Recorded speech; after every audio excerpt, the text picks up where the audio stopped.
Welcome everyone. Um, Tonight we are playing Great American Witch. This is probably not our last session, probably our second last session, but we're going to see what we can schedule for next time. My name is Donna, and my pronouns are he, him. I'm running the game. It's by Christopher Gray. There it is. So yeah, I think last week we saw or Coven get into a little bit of deep water, with family and other supernatural elements, but more of which anon, I guess. So let's have a quick intro from our players and their characters. I guess let's do it traditionally and go left to right in character pick order. Sure thing. Yeah. Hi, my name's David. Use he, him pronouns. And I am playing Dr. Roxanne Ferreira. Dr. Ferreira is she's obviously she's a witch. She is also a practicing medical doctor and a teacher at the academy.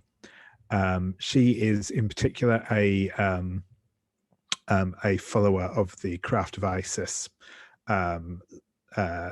the tradition that's sort of been handed down through her family.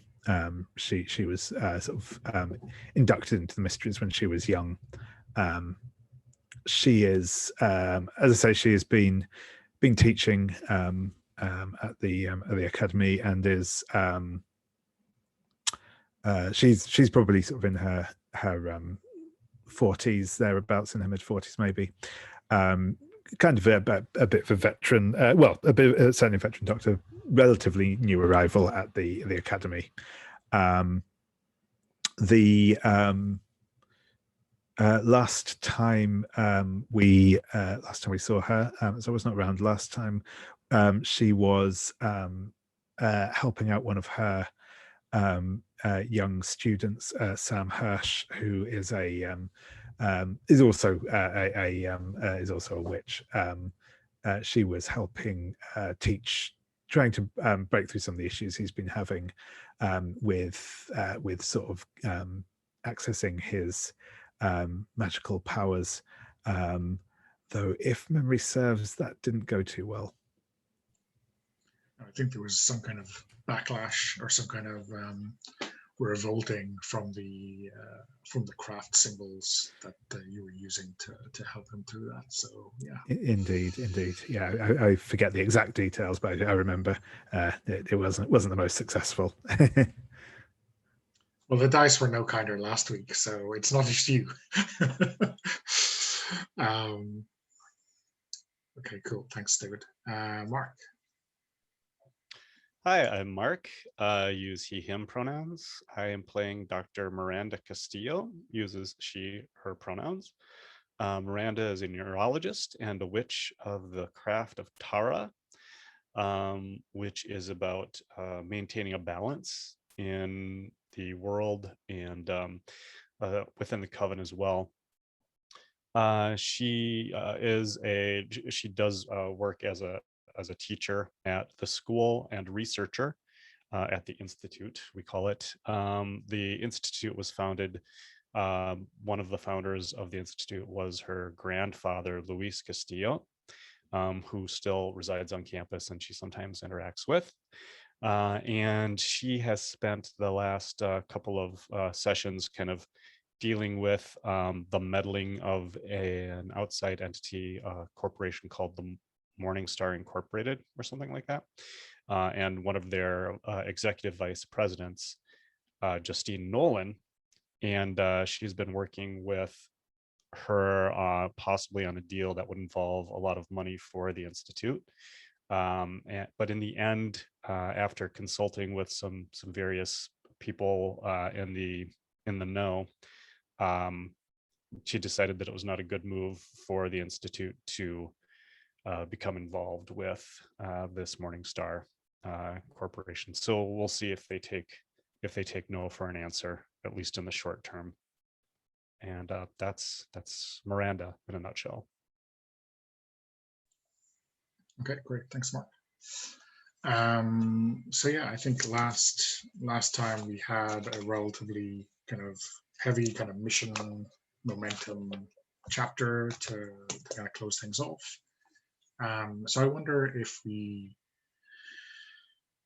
maybe we can have kind of an easing in of the characters again to kind of a new chapter. Maybe either, let me know what you think. I think either a montage to kind of get a sense of how people's work and lives are going, or maybe even a mundane chapter to see people, like to maybe get to know them a little bit more in terms of their home life or the kind of day-to-day, non-witchy problems that we might see them tackle. I don't think we've had a mundane chapter yet.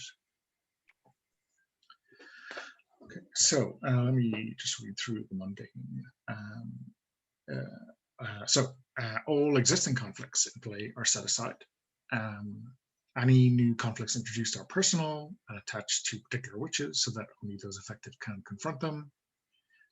Magic is used as normal, but the witch's aspect is unaffected, and the chapter ends when a witch resolves or subdues a conflict by pulling away from the mundane, or if a non-mundane conflict is introduced. Okay. So, yeah, I think maybe do you want to see the two of you kind of do some normal academia stuff, or do we want to see kind of home life? What do you think?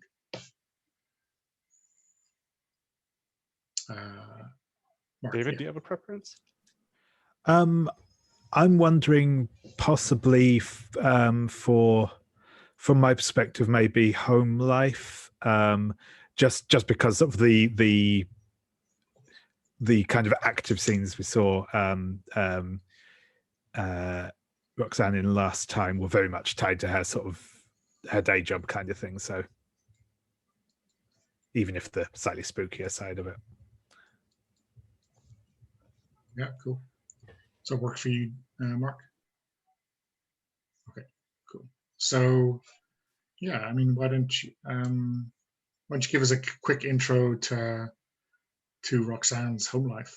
Because I don't think we've really delved into that too much at all for anyone. Yeah, sure thing. So yeah, I think it's probably evening when we sort of see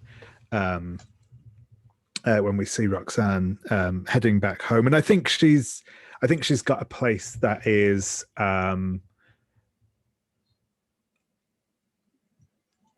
like it's not like on campus sort of thing, but it is walkable from campus, and that is how we see her getting home today. It's probably like a mile or so from the campus kind of thing. It's maybe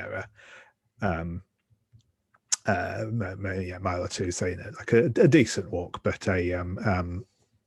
something she does most days. And when she gets, I think it's a sort of fairly kind of modest, probably couple of bedroom sort of suburban type house in this little town outside the institute. I think as she sort of gets in, I think she is greeted by a couple of cats that kind of fuss her as she sort of puts her briefcase down on the table. I think the first thing she does after getting out of her shoes is to sort of put some food in the bowl for them. It's the house definitely has that look. It still looks quite again quite new, quite fresh. Doesn't have like a huge amount of personality. There are like pictures up on the walls, and there's a little bit of clutter around, but it's clearly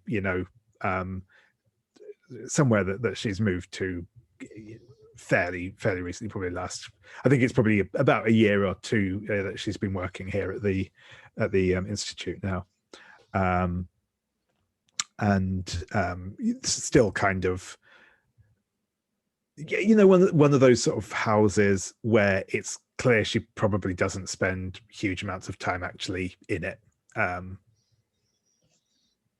We get a sense that there's still some kind of boxes holding stuff from the move that somehow haven't been gone to yet. Yeah. And does she, apart from the two cats, is she living alone here? Yes, she is. Yep.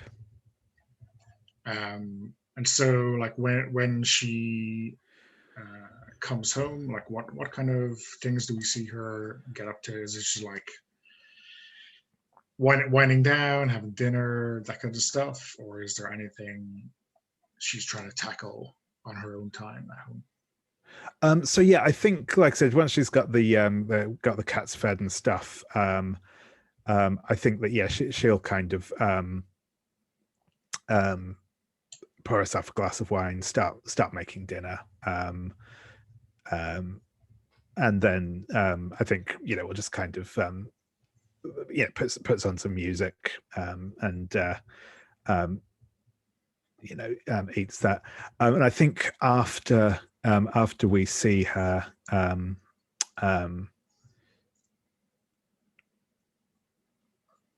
do all of that, I think that's kind of the point where I think she's going to kind of like relax a bit more, maybe just like grab a book off the shelf and start reading, sort of thing. Okay. So we'll come back to this. How about Miranda? What's her mundane life like? So I think Miranda drives to her home. It is on the edge of the small town that the institute is located in, and it's not a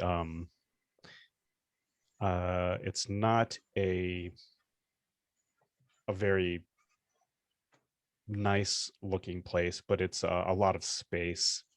It's kind of sprawling on the ground that it's on. It's an old farmhouse with some adjacent outbuildings, and there's a breezeway that's kind of been set up between some of the buildings so that you can move through them without having to be out in the weather. And she's got a pile of mail which she has to go through. She usually gets a mailbox full each day.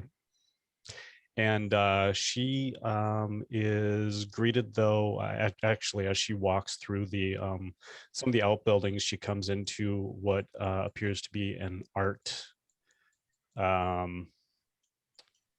studio. And there is a woman there who is working with clay. And this is Miranda's partner.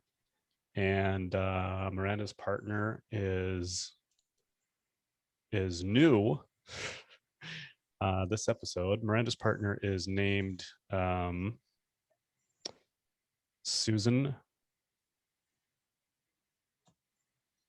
It's kind of an old-fashioned name, isn't it? But yeah, nonetheless, Susan Price. We'll try that. It sounds like it's from something, but I can't place it at the moment. And there is a kiln and lots of work that Susan has already done, and paints and so forth all around. So it looks like she's an artist that's not just it's not just an avocation for her, but she actually sells pieces and seems to do pretty well, at least based on the equipment and things that she has in her art studio. And so they chat briefly after a kiss, and then Miranda goes into the kitchen and starts working on some dinner. And eventually Susan joins her.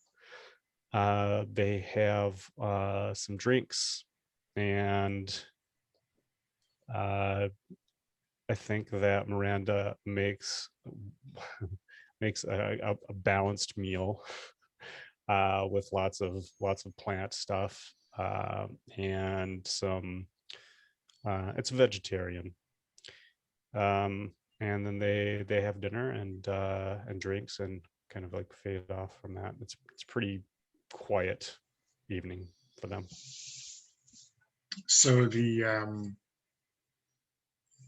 are you both kind of messy together in that kind of sense that I got when you described the house, or is the kind of artist studio like a haven of neatness among staff? What's the dynamic Yeah. here? So I think Susan keeps the studio in good shape just because she has to keep things clean and keep things from being broken, or the work from being marred somewhere during the process. The rest of the building, like the main farmhouse, um, is it has a lot of furniture, a lot of pieces to kind of just sit around in, to lay down and read, those kinds of places. And the kitchen, while it's a modern kitchen, they obviously had it redone probably a couple of years ago. That's probably um, the main nod to updating the entire farmhouse for them. And it's nice, but um, it's not something that you'd see in a magazine. That's certainly not the way that they keep it. So yeah.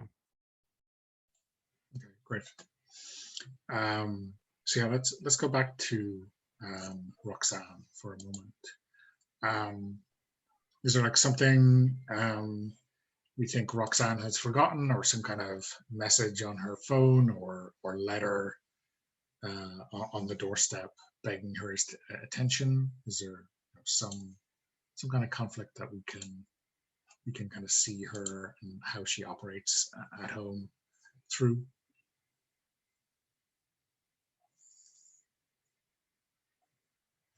Oops, I'm muted. Yeah, I'm wondering. I'm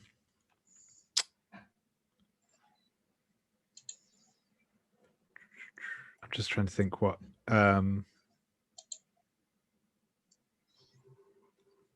Yeah, actually, I think maybe maybe there's she's got an probably an email rather than a phone message. There's this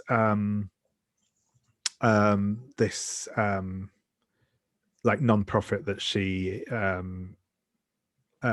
is a member of. Like I said, I think so it was like kind of kind of to do with what's the word I'm looking for, like education amongst people in underprivileged backgrounds, that kind of helping people get into college and all that sort of thing. And I think that maybe she's got an email from that. I think that there is something demanding her attention with it. Maybe there's an upcoming fundraiser or something like that. That she's got some sort of work to do for. Yeah.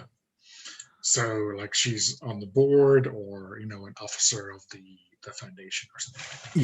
Yeah. And something she's been putting off.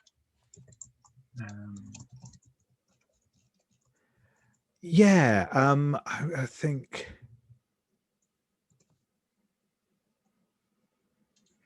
Yeah, I think maybe that is it. It is something that she's kind of been putting off a bit, because I think maybe I think actually, yeah, going back to that original thing, I think maybe it is like the kind of one of the big like fundraiser events, and that's kind of the part of the job she's the absolute least interested in. It's the nitty gritty of charity work. you know. Yeah. So yeah, I mean, is this is obviously an email from someone else on the board, maybe who feels like they're carrying Roxanne on this. Do you want to give this NPC a name? Yeah, sure. I think it's we'll say it's I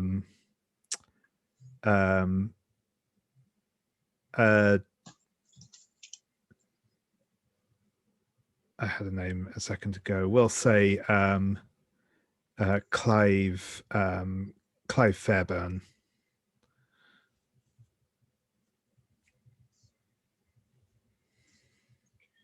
And how do you usually fob Clive off? And why can't you do that this time? Yeah, I think it is probably the classic thing of she's just kind of not responded to the last couple of emails on this, and in the vain hope that they'll just make the decisions and get stuff sorted without her, sort of thing.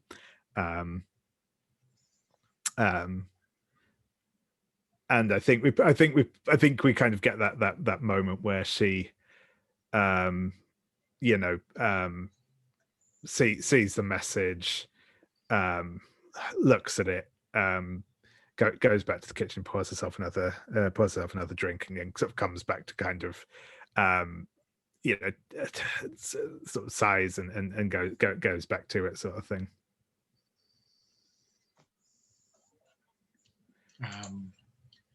So yeah, I wonder.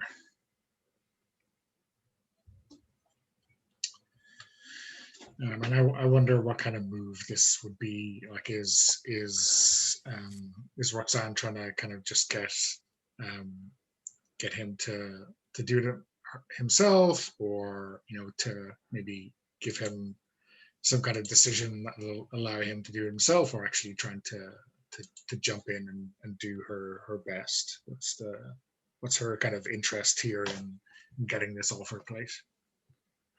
Yeah, I think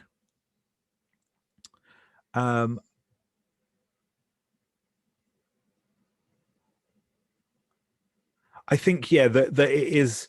I think it is more just the kind of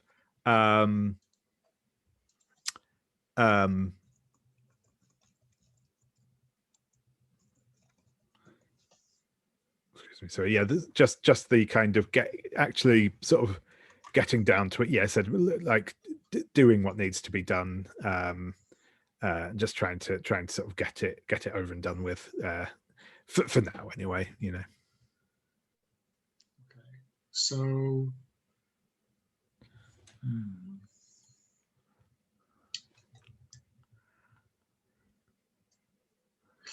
I mean, yeah. I mean, I don't think there's a move for getting things done. But I'm just looking.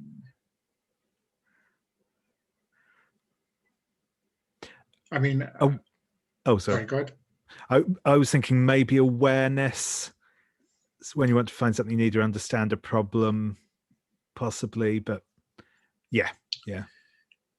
Or the other thing I was thinking was rally. When you need to get others to help. So maybe if you get some particular insights off to Clive, and then he might run with that. Yeah, sure thing. No, that sounds good. Yeah, I like that. Yeah, I think it's that kind of, or possibly even kind of, she kind of maybe calls around a couple of other people who are sort of involved and just sort of get suggestions from them, and all that sort of thing, doing a bit of well, not networking, but yeah, just yeah, that sounds good. So let me put the dice room in the chat, just in case you don't have it. Thank you. So yeah, this I think is a pretty straightforward roll. 2d6 and plus mercy for rally.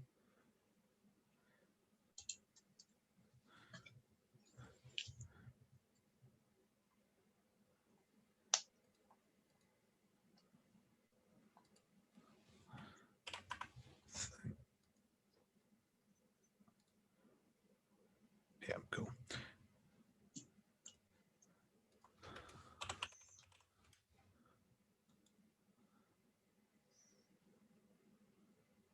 It's pretty good. Cool. Yeah. So 11 total is yeah, pretty good. So yeah, so you get a charm, +1 charm. Cool. For a 10 plus. We haven't seen that too often. And you narrate the outcome and can introduce a truth so long as it's not about another player's witch or an existing subdued conflict. So I think this is going to get rid of that conflict. Right? It's yeah. you know, resolved. You know, the next we hear of this would be, you know, Roxanne at the actual fundraising gig or whatever it is. Exactly, and I think it's sort of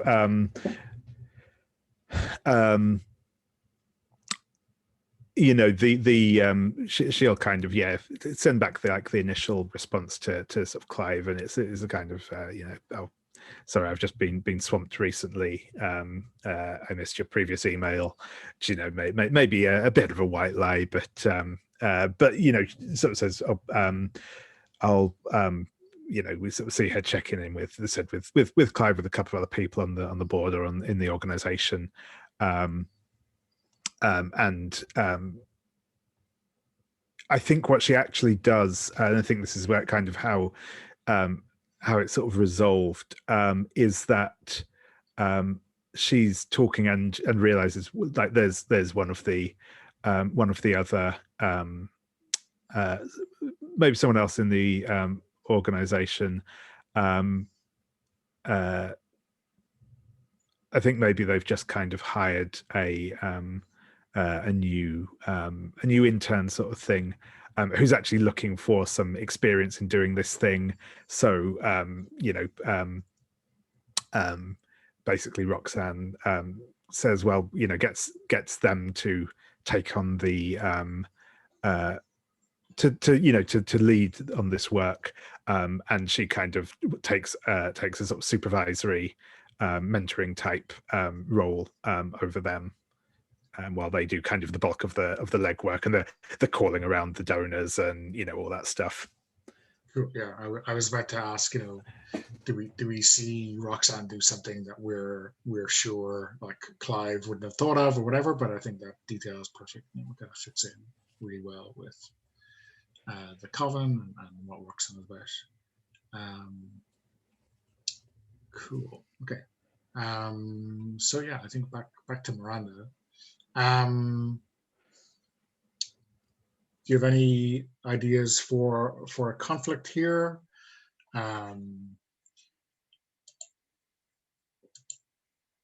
Anything in the relationship that might be kind of causing friction, or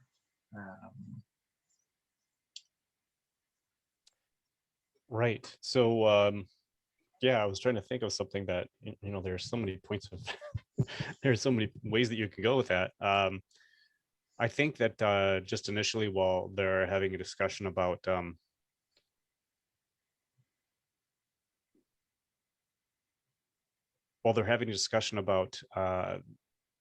Morningstar, and I think that because Miranda is telling Susan about the money they were offering, how they had to say no and so forth. And I think that Susan is just kind of amazed that the Institute is able to just say no to that kind of money, because she comes from a background in the arts where whatever patron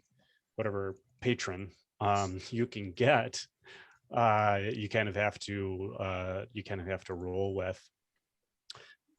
Susan is a mundane. Susan is a mundane. She knows that Miranda is a witch, and she is. I don't think it's been a real point of conflict, except that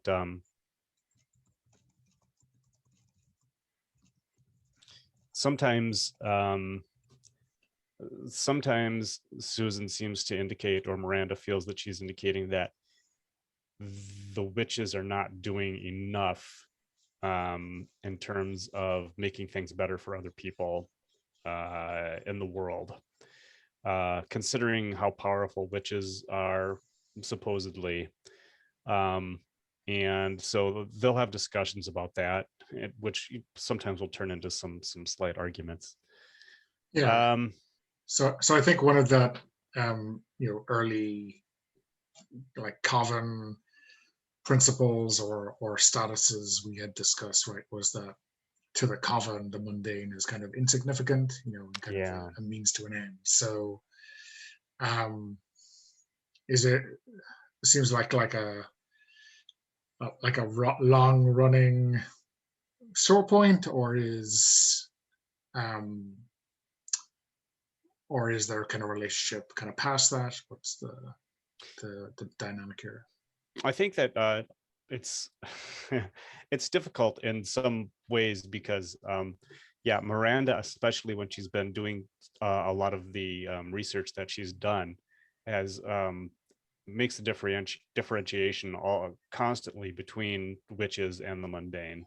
And it seems that she certainly seems to consider mundanes to be lesser. So certainly that's erupted over the course of their relationship on various under various circumstances. And Susan has told Miranda that sometimes she feels like she's just her pet, because she feels like in the end she really doesn't matter to her as much as the lives of the rest of the witches. And that's difficult, I think, for Miranda to reconcile, because the coven is very important. The people in the coven, are they more important to her than her partner, than Susan? So that's one of the things that I think is an internal conflict for Miranda. Okay. So I think maybe Susan wonders, after she kind of hears about this meeting, or at least kind of turning down of the money, wonders out loud if, how much extra could you do with all of that investment? It seems. Well, probably a lot, but the problem is that we have to, from our perspective, we have to weigh whatever benefit we could do in terms of what harm we'll do to people who come through our program and then are recruited by Morningstar for whatever it is that they're doing with witches. I'd hate to think that we're just a factory producing witches for them to use in whatever way they think is appropriate.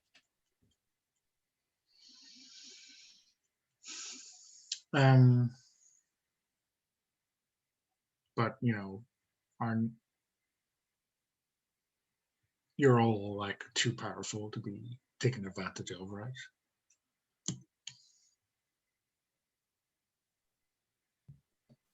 I think that mistakes are made sometimes, and we have to be careful. And if they've already got a cadre of occult beings at their disposal, then it could be very problematic, and innocent people might, bystanders might get hurt if we're not careful. That would be the worst, if just regular innocent people were hurt.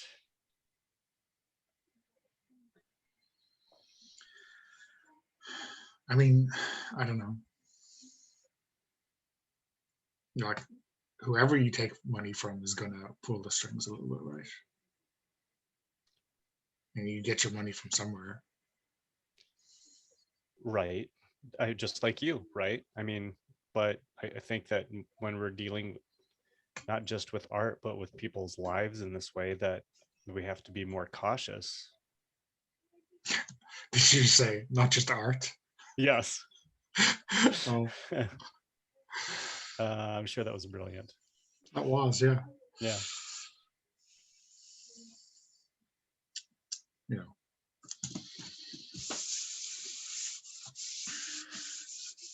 Come on, I didn't mean just art. I just mean, do you think that a person's life is more valuable than a work of art, than any work of art? yeah, but it's not like you're like you take the money and these people are like bound to work for this mysterious organization. No, but we don't know what we're getting into. It seems like it's not worth the risk of people getting hurt from our viewpoint. When I say our viewpoint, I mean my viewpoint. It's not worth it from my viewpoint. You know, And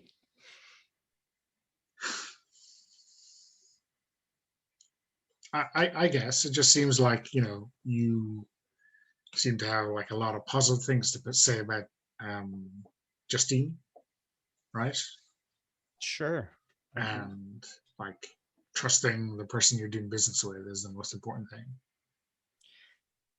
Yeah, but it's just, I know what you're saying, and that makes sense.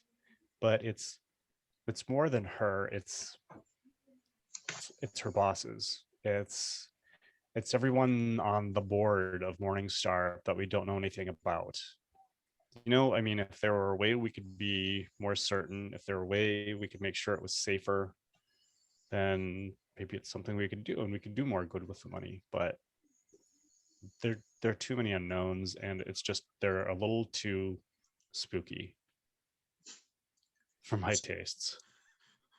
That's funny. Yeah, well, it is. It's hilarious, but it's the truth. They're scary. Funny, peculiar. You think they're too spooky. Listen, we went and we talked to Mara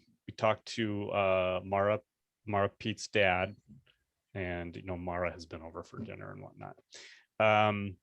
And he said that they're more than we're prepared to deal with. So, I mean, I don't know.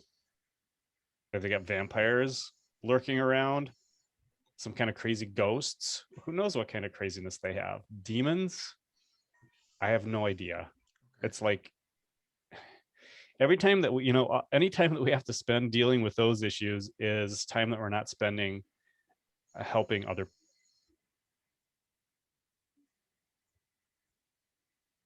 Sorry, you cut out there for me. You said other people or other witches or? I said other people. Okay, cool. So I think it's a good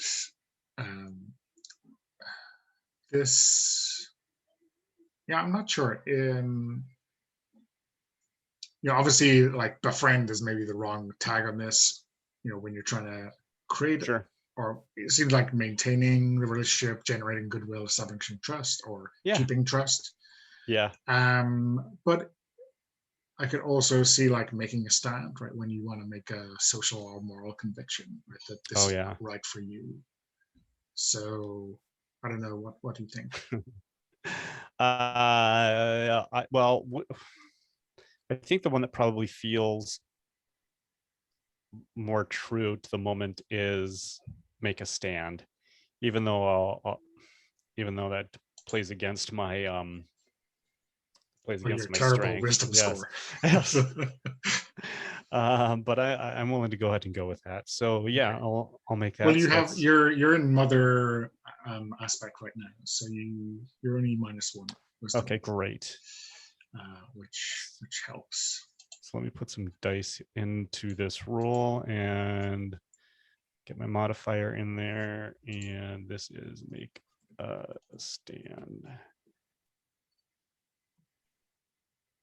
And see if we can get a result. Oh my gosh. That's not a result. Yeah, that's what we want, though. We want it to go wrong. Yeah. Now we have something to work with. Yeah. So, I think I think what happens, right, is that you start to talk about vampires and demons, and like I think Susan like gets up from the table and starts to maybe do dishes and say like, now you're just trying to scare me. Right? I was trying to have a serious conversation, and but what would I know about these things? I'm just a mundane.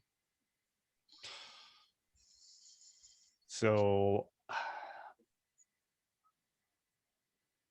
I guess that's I think that Miranda will make fruitless attempts to try to win Susan back to her side here for the moment by, being, that's not what I meant. I'm just saying those things because they're real things. And she'll go and try to like embrace her or like rub her shoulders, and she gets brushed off by Susan because of the result of that conflict. Yeah, I mean, I think you're not like I mean, because we chose to make a stand, right? So it wasn't about like keeping the relationship safe. So I don't think that's where the peril is coming in. Like she is not angry with you on that side. It's just I think maybe a sense that you would get that on this kind of thing. She has kind of maybe given up trying to understand. Maybe which is obviously not good, but I'm just not gonna try to get involved. It's your business, not my business. I will. I obviously don't know anything about it, and there's still that kind of edge to it from the previous comment, but it's not like breakup or anything like that Sure. kind of situation. Okay, good. Okay, so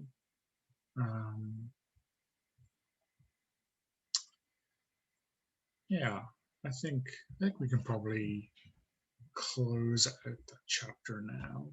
We've still got a running conflict out of it. I'm just looking at the time. I've got 4 minutes past, so we take a break till 10 past, if that's all right. Or yeah, okay, cool.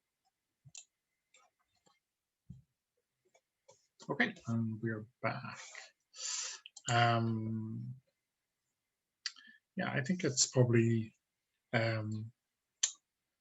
really good opportunity to see the characters together, right? So maybe we have a meeting chapter for Roxanne and Miranda to get together and to kind of maybe talk about what they want to do next, or maybe I'm not sure if Roxanne wants some help on the Sam issue, or maybe there's a bit of personal venting about their mundane lives as well to go on. But yeah, how does that sound? So yeah, I think as usual in these ones, this is kind of not really a conflict resolution chapter. You can introduce some truths, you can work together to kind of figure out where you want to go next. And if you want me to play any NPCs, obviously I can jump in at a moment's notice. So yeah, whether this is like a breakfast or staff room or whatever the setting is, meet up. I'll leave that to you.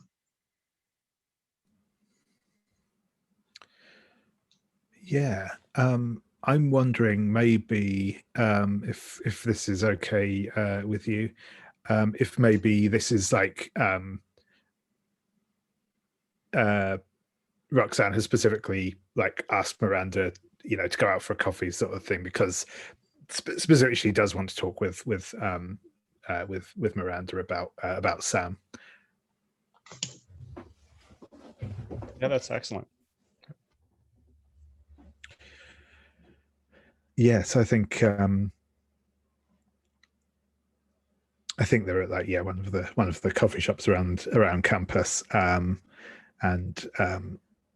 Roxanne's just like sat down with brought a tray with their drinks over, sort of thing. Well, thanks for seeing me, Miranda. I know you're busy as ever, but I hope things are going okay. Yeah, generally, things are fine. A little bit of conflict with Susan, but but it'll blow over. It's normal. These things usually do, but well, if ever you want to meet up for something a little stronger than this, and rant and so forth, then you've got my number. Absolutely. I was wondering. I know that you've been doing some work with Mara and one of her students. I had a similar question actually for you. There's I can't remember. Have you met Sam? No, but I have heard you mention Sam before, I think. He's obviously he's still just a neophyte at the minute, so he hasn't been through all the full initiations and the like. But I'm sure we'll get that sorted out in time. But he seems to be having real trouble. It's like an emotional block, I suppose you'd call it. That's certainly the way I see these things. I'm not quite as much of an expert on matters of the brain as yourself, but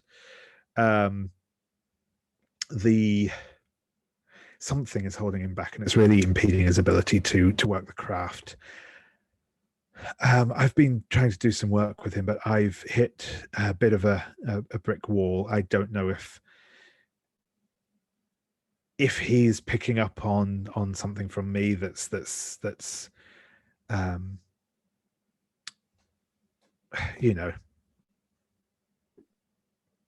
causing feedback or something. I don't know. And before I get into anything too intrusive with him on that front, I wondered if it's something you've had any experience with before.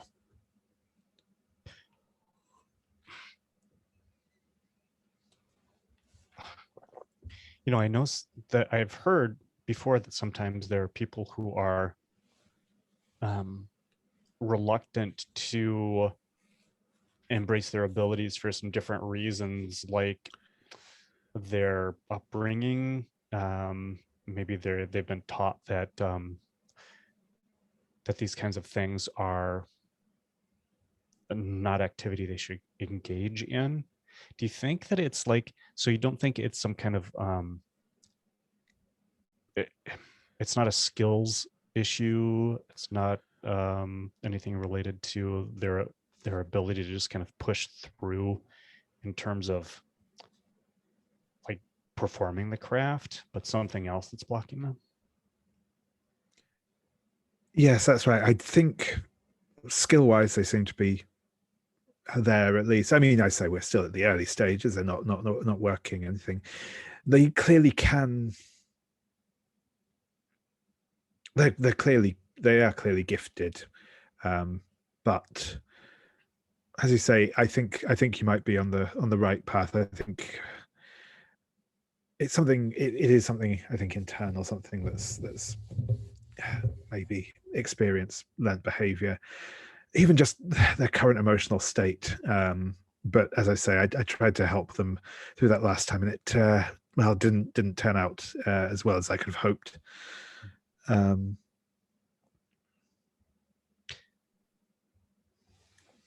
Do you think it's a situation where we're looking at a longer term commitment to trying to get them past this, like maybe some therapy or something along those lines? I was thinking therapy might be an option that might help. So yes, that was my sort of next thinking. Obviously, I can help out with that sort of thing, but yeah, well, I prefer to let people.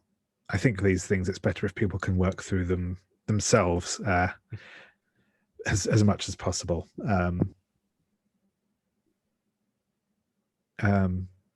But as I say, yeah, I was curious if it was something you'd had any experience with, and well, as I say, I'll try the talking cure next, but I might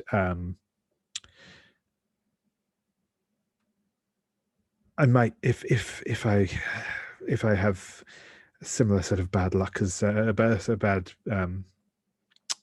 reaction as I did before, I might ask you for a consultation on him, either in the actual tutoring itself, or just in a as a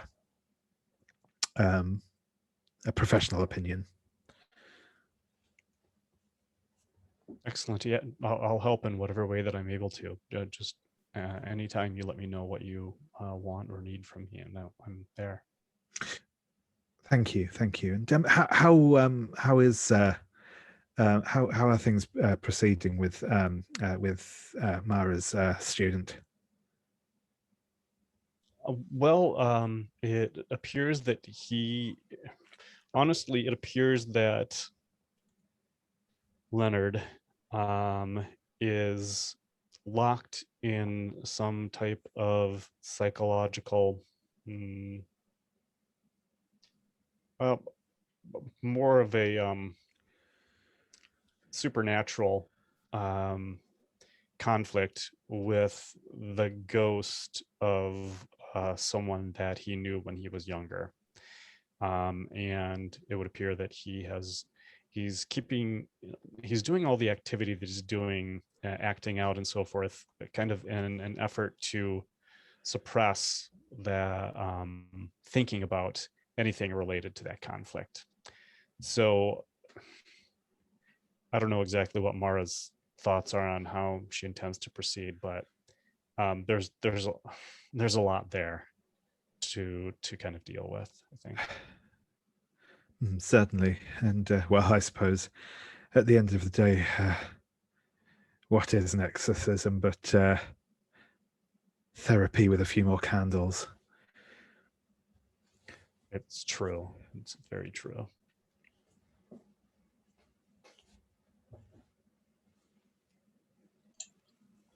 So here's a question.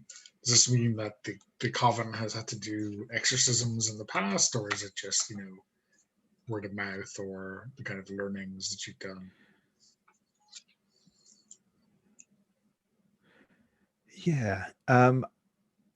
I think that certain, whether or not the coven in general, but I think that Roxanne certainly has before, and I mean much more in the sense of kind of the seance-y, helping ghosts to find find peace and move on and all that sort of thing, rather than the kind of bell book and candle sort of thing. But yeah.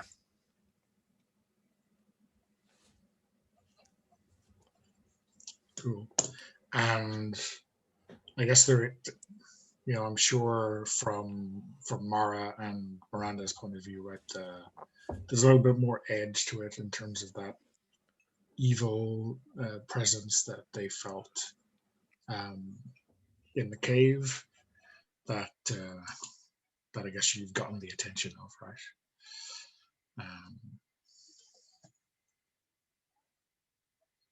Which probably puts it a little bit above the kind of normal setting spirits to rest level.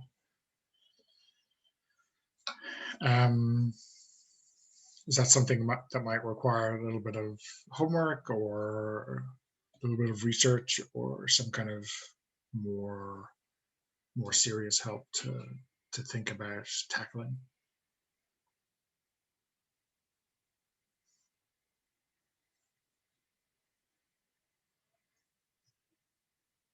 I think we'll put this to Roxanne, right? If she is more experienced in these kind of matters than the others.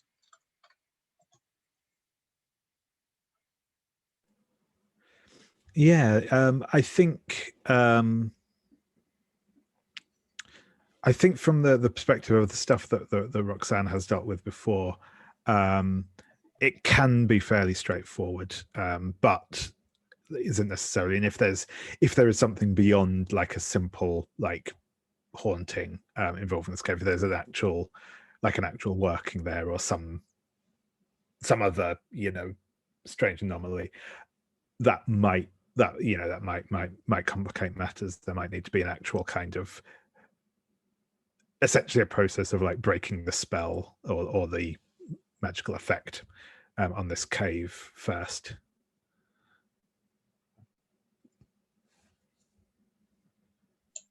Okay. But yeah, I think probably in that sort of realm of like we're probably not going to know what is going on until we've had a chance to look at it, sort of thing. Sure. Yeah. So I think maybe it sounds to me like maybe that's one option that you could take, or then maybe you could team up to kind of tackle the Sam kind of problem.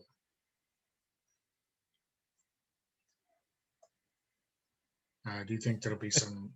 Sorry, go ahead, Mark. No, I was just going to say, I think anything related to the storyline regarding Leonard and the cave, we should probably will want to wait for Spine's input. Yeah. So we'll avoid the cave, I think. Probably for completely altruistic reasons right now. So it's not because I don't want to go to the cave. That's super scary and haunted. I've got no problem with that. Cool. So do we think Roxanne and Miranda will kind of take a look at Sam and see if they can figure out what's going on there, maybe through different mechanisms or maybe together? I'm not sure what you feel. Yeah, I'm happy to go with that if you are, Mark. Yeah, absolutely. Okay, cool. I don't suggest that we put him into the MRI machine while you do anything, because that did not work last time. We tried something like that. But yeah, no, and anything we want to try here is so something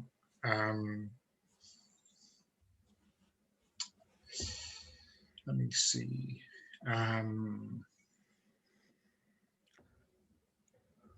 So I think this might be either a mission or a momentum chapter. I don't really think that we have seen in that previous chapter with Sam that it's like a threat. So mission seems like a little bit off, but momentum, I guess, is probably the way to go if you're kind of focusing on solving a problem and moving things along without it being kind of a real a major situation, I guess, is the way to distinguish between them. How does that sound? Yeah, no, that sounds good. Yeah, it's like at least starting off as momentum, and if rolling is anything like last time, things go then... horribly wrong. Okay, so in the momentum chapter, I'll set the scene, and by default has narrative control. Conflicts are confronted as normal, but outcomes are always determined by the guide. The momentum chapter ends at the guide's discretion when the narrative drives towards a menace, meeting, or milestone. Okay. So, so I guess if we're staying away from like a medical setting, maybe something a bit more spiritual or occult, something of the craft is the way to kind of confront Sam's problem, unless you want to take a kind of just a personal approach. I don't know what you think. Yeah, I'm wondering, because I know last time I set the scene like in a in like kind of the room that I use for kind of tutoring, but I'm wondering if maybe this is like in the more in like the whatever passes for like the central coven space, and I don't know if I don't know if that is something that's being described yet or not, but I'd be quite interested in seeing something that's like, yeah, more like a, clubhouse type thing. It's that sort of idea. Yeah, so I think we had that kind of clubhouse, right, where we had something really on the face of it quite informal, right, like a couch and a foosball table and a bar and that kind of stuff. But we did um, hint at this kind of sacred circle on the floor, right, which was kind of covered up by a mat. So I think the prospect of like pulling back all of the furniture to have this space, this ritual space in it was quite promising for us last time. Especially given that we were kind of playing against that type by the playing football and having a few beers, kind of bro shenanigans that was going on with Mara's state of mind right then. So yeah, why don't you kind of describe maybe the kind of ritual space that you've set up, the kind of garb that you have, all the kind of ritual trappings. Why don't we start with Roxanne?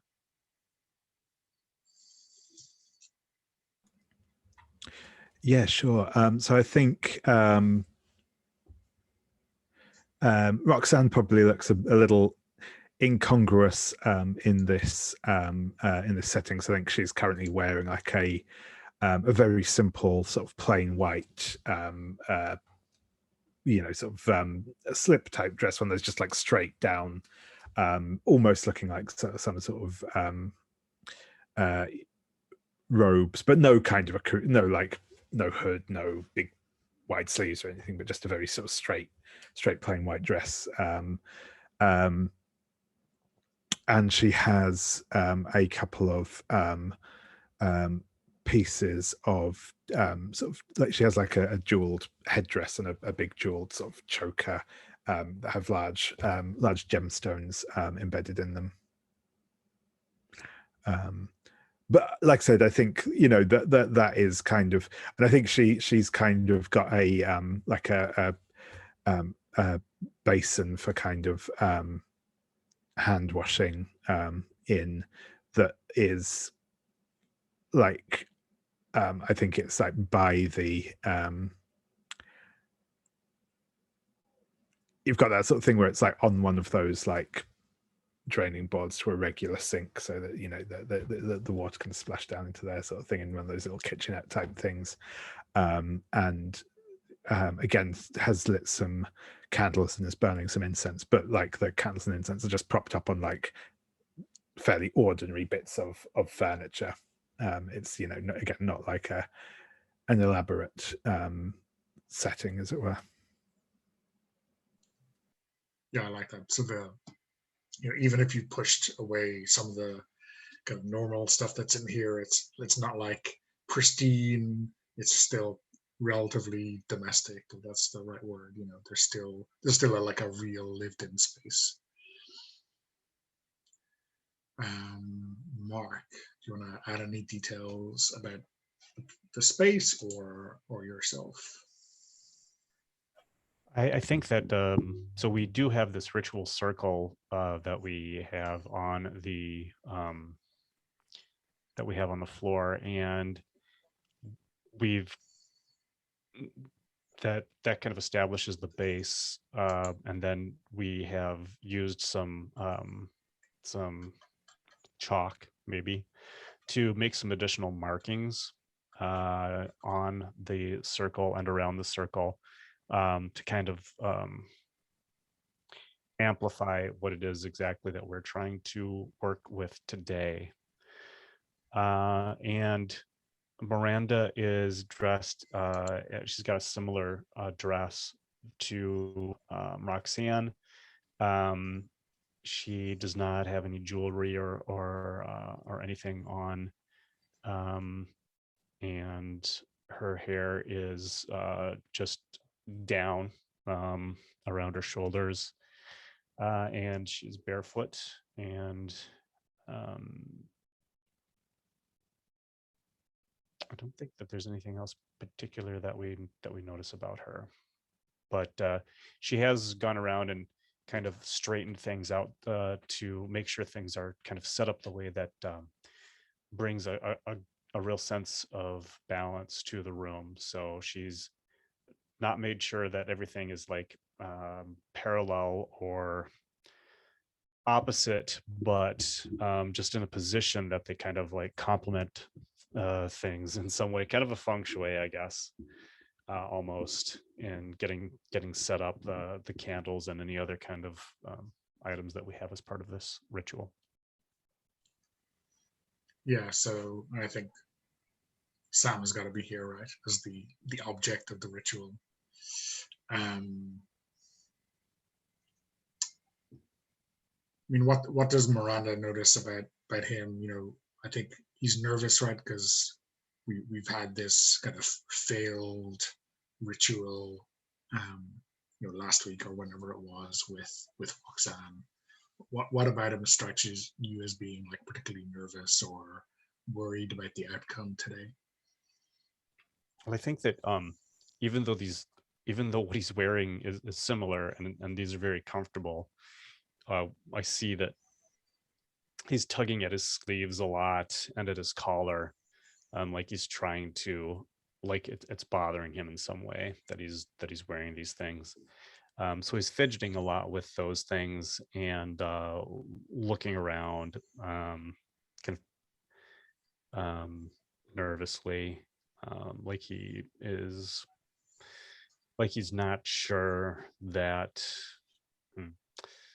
Like he's a little bit dubious about whether this is going to help him in some way.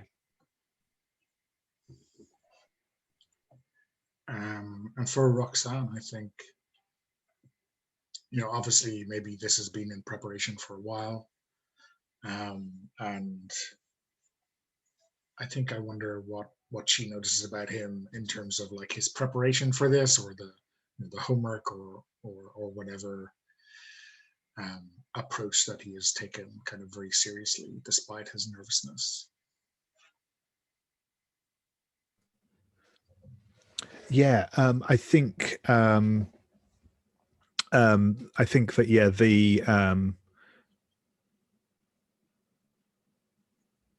there's,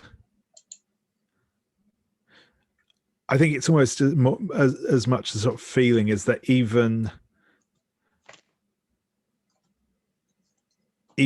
underneath even sort of under the nervousness that's there, I think that she can kind of feel that sense that he has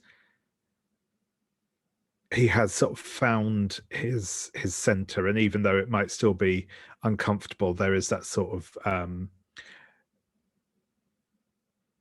just that feeling in his kind of his sort of, you know, mystical presence almost, that there is sort of a that sort of center to him. Whether or not he can still tap into it yet or not, it's, you know, it is yet to be seen. But yeah, and I think you know, just as he sort of comes in as well in the sort of more physically apparent side of things, as he kind of enters the ritual circle, he kind of does all of the necessary, you know, cleansing rituals without prompting, without hesitation. He just sort of does it like naturally. Yeah, so even if there is an element of nerves to there is also that sort of edge of like determination as well.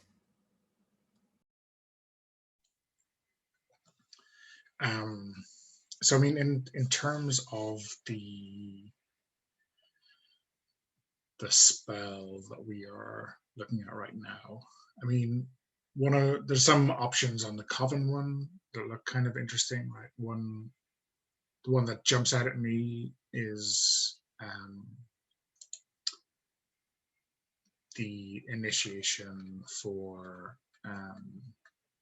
wisdom, for divination, which is to grant a craft to any witch, which kind of seems like like the most obvious initiation one is to bring Sam kind of fully into the craft that suits him, and to kind of overcome what's going on. And that would be a coven spell, which we haven't really done before. The other options obviously would be something more of your own craft, so to, you know,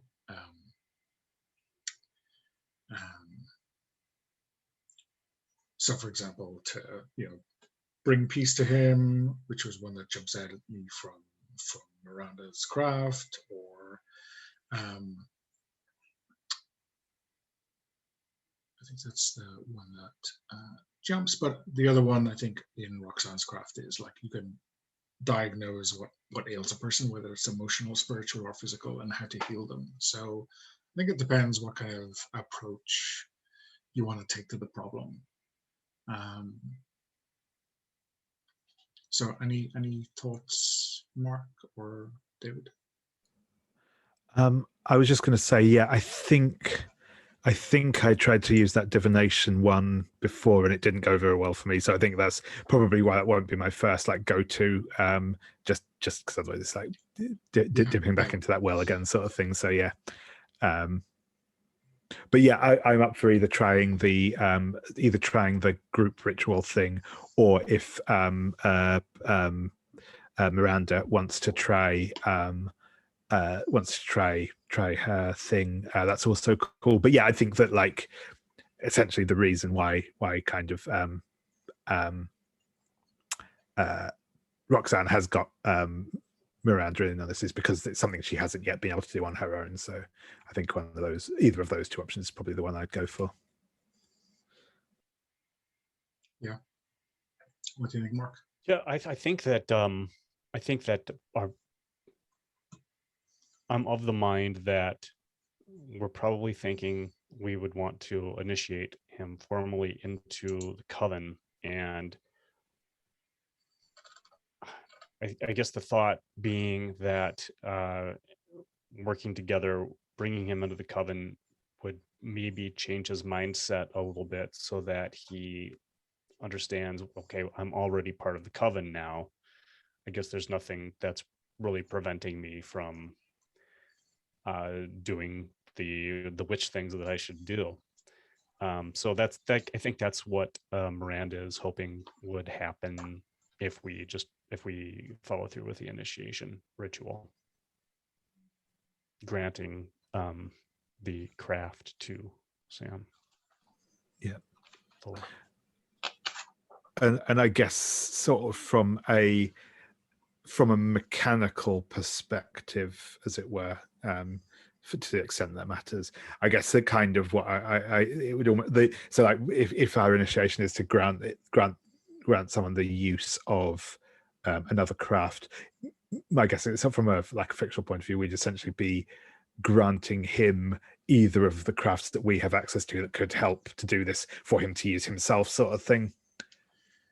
Yeah, I mean, it doesn't specify, right? So, and I presume that part of the whole, you know, deal of the Coven of the Sleepers is that you'll kind of know instinctively, if not through kind of discussion and experimentation and all that kind of stuff, what craft they're kind of naturally attuned to, right? So I don't think they necessarily have to be going into one of your own crafts, right? It's maybe like a guidance counselor doesn't need to be an expert in something to identify it as someone's strength or natural inclination, right? So but of course, I think it's completely up to you as players to say, oh, we kind of think that Sam is such and such a craft, so so yeah, I mean, it's and we haven't really filled in a huge amount of his background, so this will kind of be like a retcon. It's obvious to us as characters who've had a long experience with Sam that he should belong to such and such a craft, right? And you get to make that decision. creating the evidence for it kind of in your minds. So yeah, any thoughts on what that craft should be?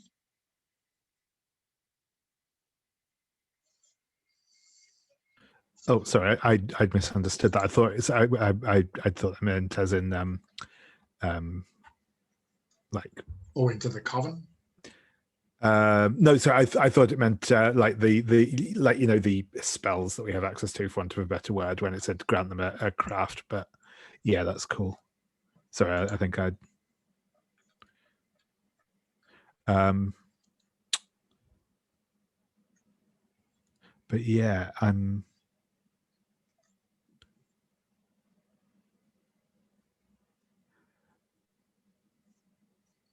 I guess my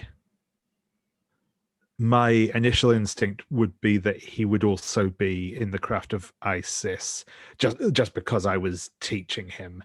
But that was the only reason I was thinking that. I didn't have any other particular. Yeah, that makes sense to me too. Certainly. Okay, so when you make a coven spell,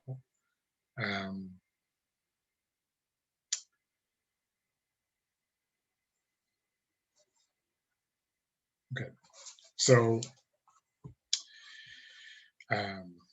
we don't have a third. We're slightly skewing the rules, right? I think usually 3 is the minimum number you need to be doing coven magic, but you know.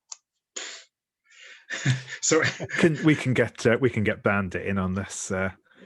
Yeah. Come on, Bandit. Here's some trash. Yeah, he's already in the fridge. So yeah, each witch rolls a stat of the spell in question with any bonuses according to their aspect. So this is plus wisdom. So I guess if you're in the mother aspect, which I think you both are, you will get that +1. So if the majority rolls 7+, the spell is successful. And if there's an equal number, it counts as a 6 or less. So I guess 2 is kind of all or nothing, right? I guess we'll see how that goes. So yeah, what maybe kind of as or whenever you make the roll, maybe just describe what the ritual looks like from your point of view. So yeah, let's maybe start with Miranda this time.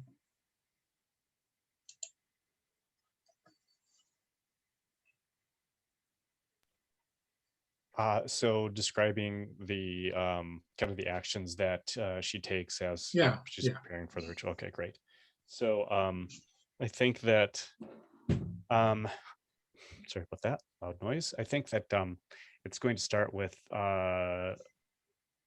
some ritual chanting and kind of moving around the circle and sanctifying the circle, if you will, so that it's all ready for Sam to enter, and then taking one of Sam's hands and preparing to guide, preparing actually to follow whatever Roxanne's lead is here, as Roxanne is kind of the lead in, or is kind of like the expert Mary / Isis craft witch from our coven.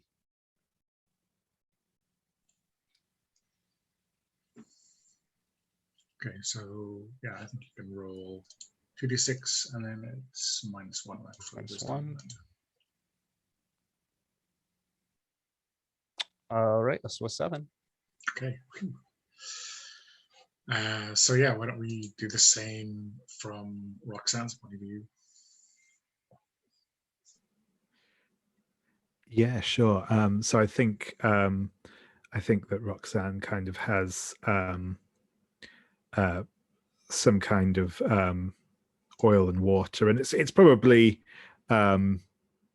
not entirely dissimilar to a baptism ceremony, though much older than that, in what she's doing. And then I think after kind of like that ritual cleansing, she kind of holds a burning candle up in front of Sam, and leads him sort of in a sort of chant, probably in almost like in some ancient language, possibly actually sort of ancient Egyptian, and but it's kind of inducing like an almost trance-like state in him. Okay, so let's see that roll. So I guess +2, right, for wisdom 4 works out. Yeah, that's right.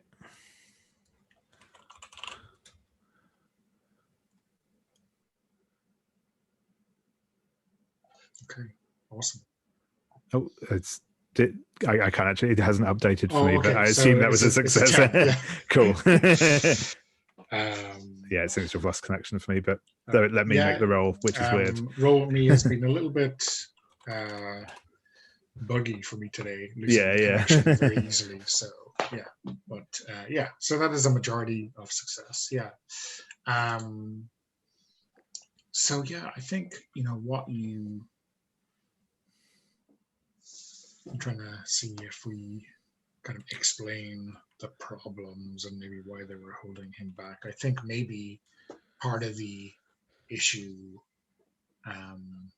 that we saw very early on was that Sam's bloodline includes a little bit of a shapeshifter line. There's some therianthropy in that blood, which was really reacting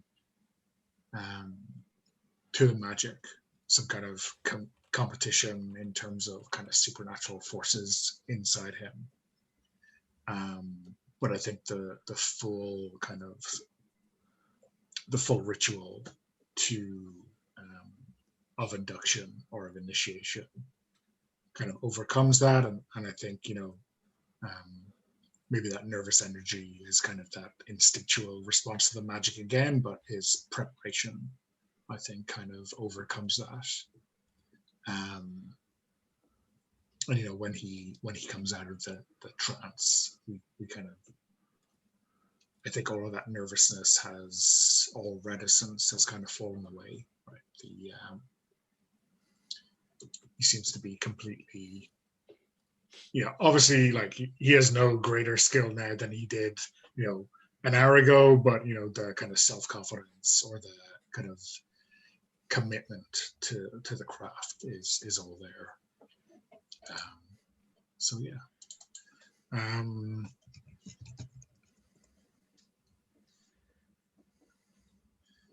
Yeah. So that's a good outcome. What's the kind of post initiation wind down? What's the usual approach? I think from an ISIS point of view, and then I think does Miranda get involved, or what's the kind of supporting role that she might play in that? So David, first, like what's the immediate aftermath of this initiation?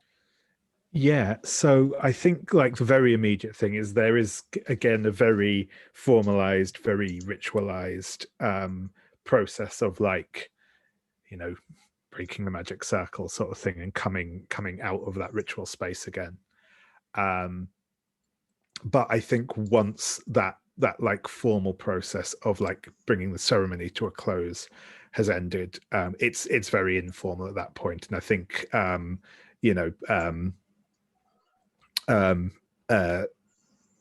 it will be kind of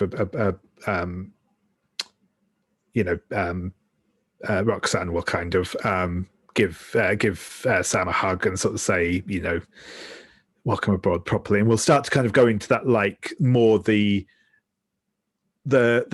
practical discussions about like what this now means, and you know, where we go from here, and all that sort of stuff. I think a lot of that kind of more formalized stuff has already been dealt with. The sort of like, you know, here's, you know, this is what you're letting yourself in for by becoming a witch sort of thing. But this is more that just that kind of, yeah, you know, the sort of the more like pastoral, like, welcome to the coven sort of thing. Yeah, cool. Mark, how about Miranda's viewpoint on all this? So I think that it feels celebratory for Miranda as well, and I think that she'll immediately she'll work on kind of like breaking down and cleaning up the ritual circle when Roxanne and Sam kind of move off to the side. She'll make sure that it's all cleaned up and nothing comes through that we don't want there, or something along those lines. And then she will set about making some tea in a very formalized way. And once she has made this pot of tea according to some type of peculiar ritual of her own, then she'll bring tea over for everyone. And this is that opportunity, I think, like David said, for them to just kind of like relax a little bit and talk. And I think that Miranda is interested in knowing how Sam feels about like, does he feel a change, and in what way does he feel different? Yeah, so I think, you know, I think he's self-aware to kind of enough to know what's going on inside him right now, and kind of at least be able to express that he feels different in a way that sounds very familiar to you. You know, whenever you came into your craft, you know, it was, you know, nothing outwardly had changed, but you just felt differently about yourself in a way that, you know, I guess maybe for some crafts is religious and for other crafts is spiritual, right? Just a kind of a new direction or a new purpose in life. And I think, you know, we're obviously maybe not to the same extent as Leonard, you know, but still he's a college kid, right? So, you know, that kind of level of levity that you might normally expect in that kind of discussion is kind of gone, right? It's kind of not how he would approach this anymore. It's kind of more serious and innate to him than he might have taken it in the past.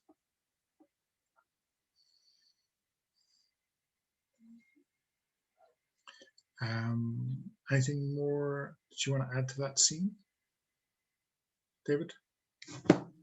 No, I think that's good for me. Okay. Mark, yeah. Okay. So we're just on the hour, so maybe we take a quick break.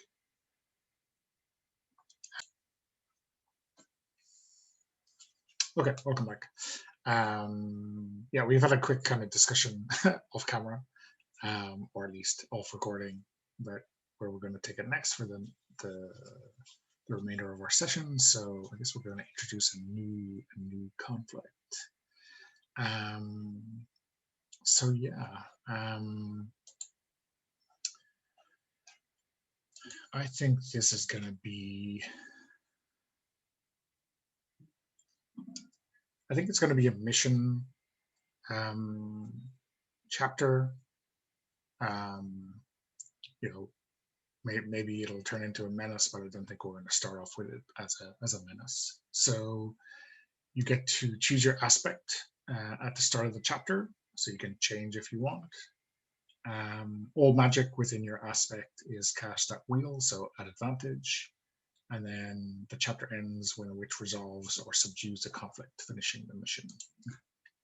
So, so yeah, if you want to change your aspect, go ahead.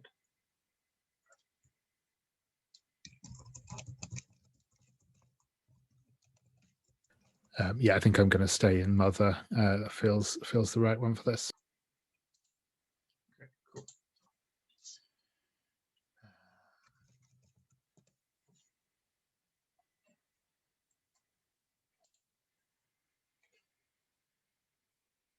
Mark, you're Switch. Yeah, sorry.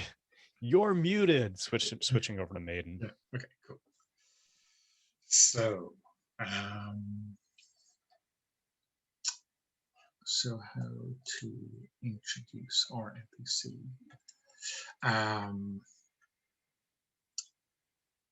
Yeah, I wonder if there's like a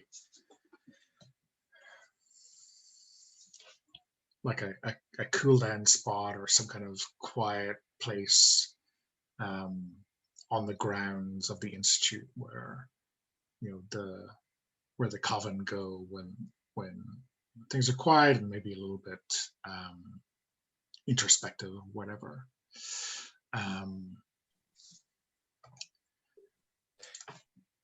There, if we're looking for a place like that, Yeah, I think that there is like kind of a peaceful garden that has been set up, and it's inspired by kind of the idea of a Zen garden, I guess. But there are lots of it's simple, but there are elements that are conducive to letting a person's mind be at ease and thoughtful. Yes, I think so. would it be? I'm guessing then it won't be too unusual for Miranda to be there. Yes, it's one of her. It's one of the places on campus that she likes to go when she has an opportunity. So I think when you arrive to do whatever it is you were there to do, you can kind of see a shadowed figure sitting on the other edge of the garden.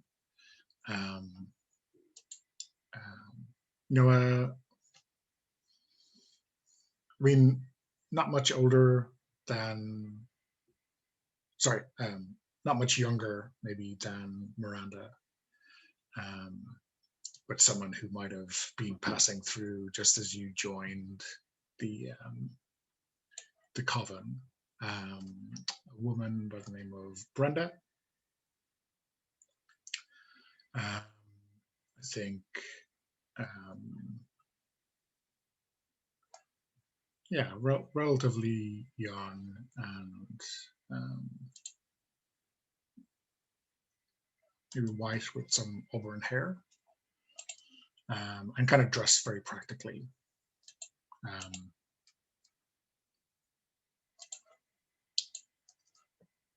So yeah, I think you are kind of surprised to see her. You weren't quite sure what she's been up to in the past.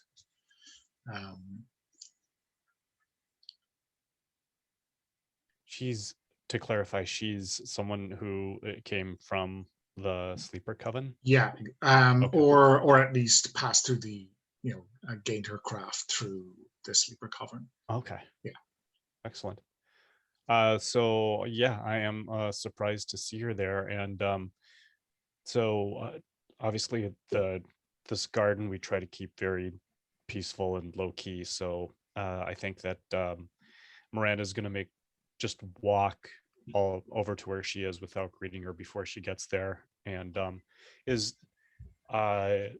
what's Brenda doing? Is she like does she seem to be like contemplating something in particular, or is she meditating, or just kind of hanging out? I think she's sitting cross-legged on the ground and maybe fidgeting with a fern, that's grown in across the kind of the border of the rock garden proper.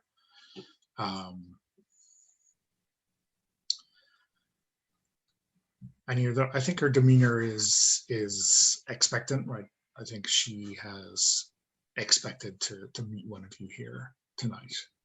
You know, although that's not to say she mightn't have come here for a bit of peace and seclusion herself. So I will say, Brenda, hi, do you mind if I sit next to you? And then she'll sit. Sure. I haven't seen you for some time. Wow, what are you doing here at the Institute?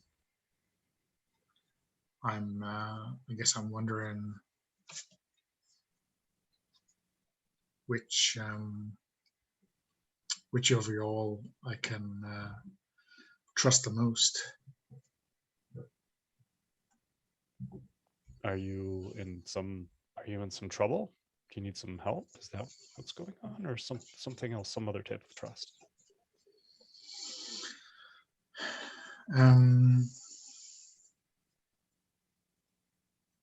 Yeah, I mean, the Marshall Peace. Yeah, I know Marshall Pete. He's not exactly my biggest fan. No, well, welcome to the club. They were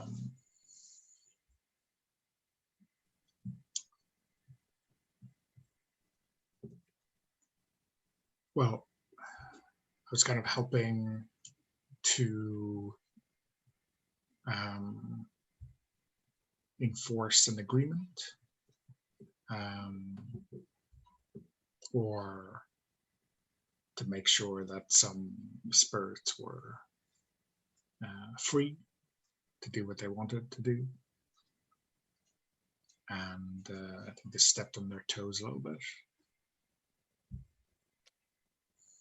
Okay.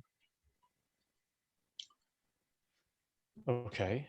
So you've kind of like still issues with the Storm Coven? Yeah. That's what I'm hearing. Okay. Okay. Well, maybe let's I think that maybe it would be useful if we sat down and talked with Roxanne. Do you remember Roxanne? Yeah. Yeah. So maybe we should, let's all sit down and just kind of talk about what we have going on and see if we can help you come up with a solution to the problem. Okay. So where do you reconvene, or do you kind of give Roxanne a heads up first, or what's the move here? Once we're out of the garden, I'll text Roxanne and ask if you have time to get together, and if so, then where you are, we'll meet someplace safe. Yeah, and I think it may take a few minutes, but yeah, I think Roxanne will be able to make some time. Okay, excellent. So so we'll meet up at I guess we might as well just use the faculty lounge. That's a very safe space for us. And I'll explain to Roxanne what Brenda has said so far. And then, so Brenda, can you tell us more about what you have going on? What's been happening?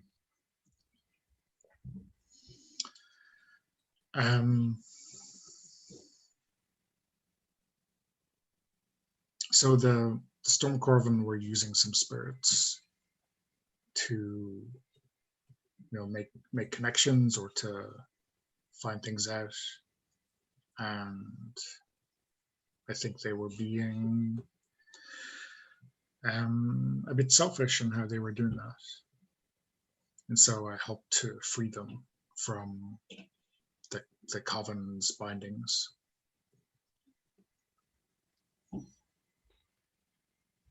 Okay. So what do you think the Storm Coven wants from you now?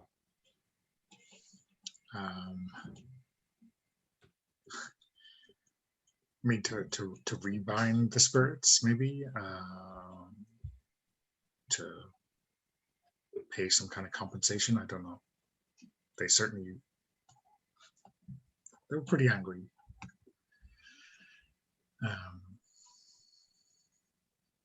When they found out what I did.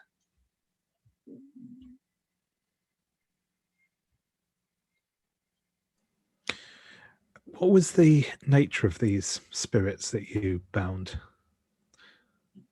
Sorry, that you freed. I guess they were using them for. There was a couple of them, elemental spirits or nature spirits for the most part. Things that might be useful in whatever a coven is trying to do.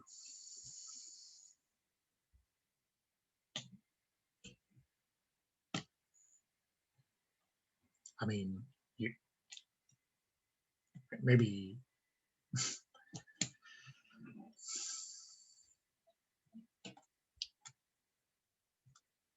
maybe I'm a bit more agitated about that kind of thing now than I was back in school.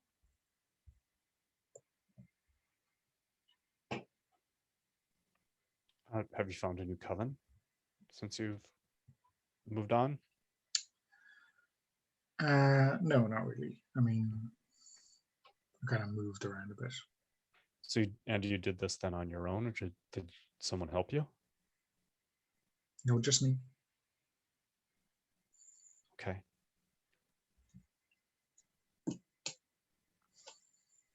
Have they threatened you? Or do you fear that they're going to physically harm you or spiritually harm you? I mean, I feel threatened, but that's,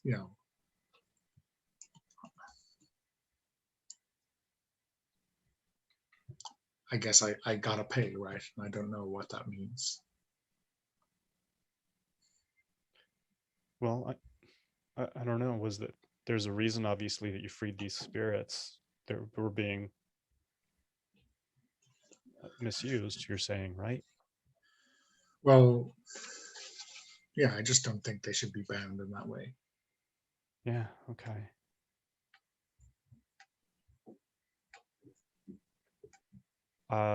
Donna, out of character, is there like any convention within the Seven Sisters? That's not what it's called. I think the seven, right? Yeah. So if I'm saying that Brenda is in the craft of the hag, right, which is kind of Celtic craft, then one of their kind of laws is that spirits must never be held or trapped against their will, right? Okay, got it. And I guess one of the kind of conventions or the oaths of the Coven of the Storm is, to kind of break down traditional conventions that hold witches back, or to dismantle status quo, right? So there's a kind of a conflict of principles or philosophies towards magic going on here, which this might be an extreme case of it, right? But I'm sure your coven has kind of seen these kind of just disagreements in the past. As to whether the seven has a way of dealing with that, well, that's kind of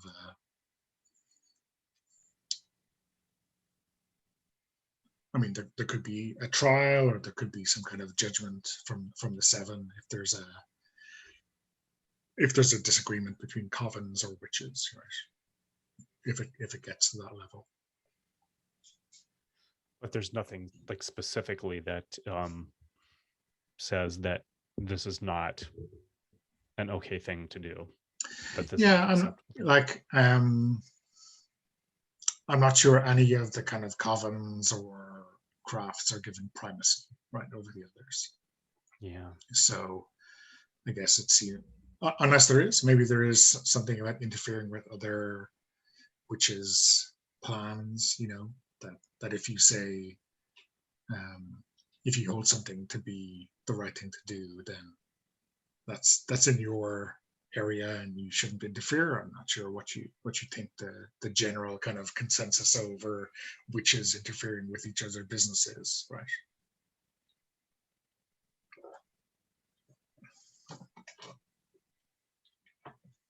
David, do you have anything that's like kind of springing to mind that any insight or thoughts on this? No, I think that sounds that sounds very, like some again, my go-to thing here would be kind of looking for some sort of negotiated resolution to this with the storm clan, storm coven, I should say. Sorry. So yeah, I'm just wondering though.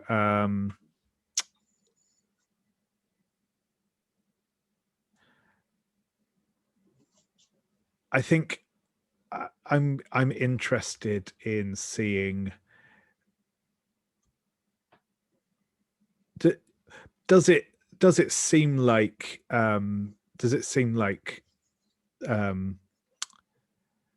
Brenda is being straight about this, or is there something about this that she's kind of holding back?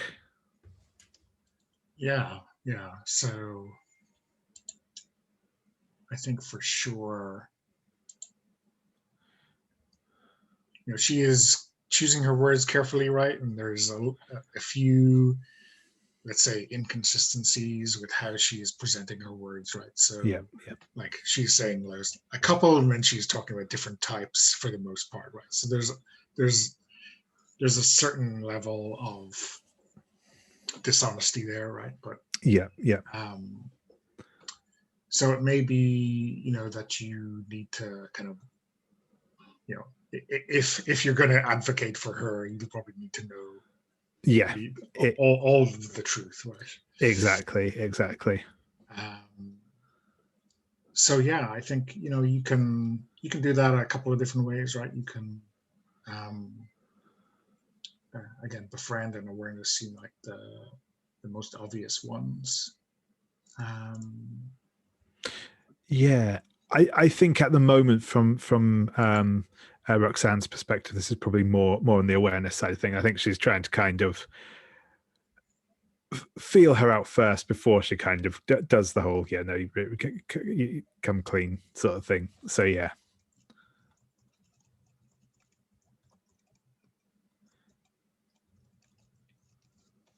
Okay, so I guess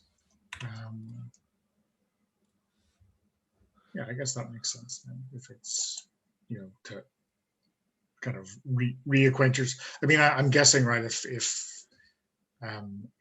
Miranda is only if Roxanne is only here a couple of years, then she might not know Brenda that well, right? Exactly. So I think that makes perfect sense to kind of establish this relationship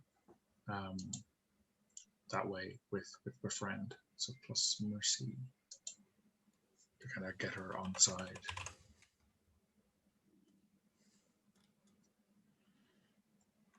So 7. Okay, cool. So yeah, I think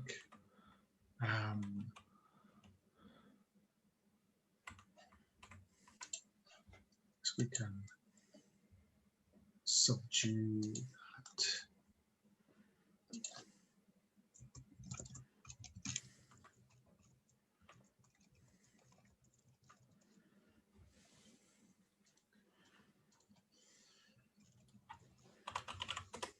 I think, I mean, actually, maybe before we kind of start digging deeper into the details, I wonder, Miranda, from your point of view,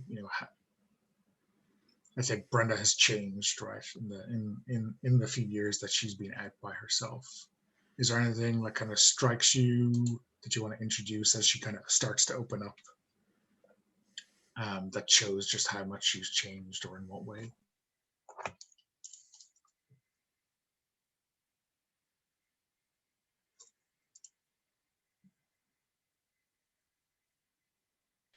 I think that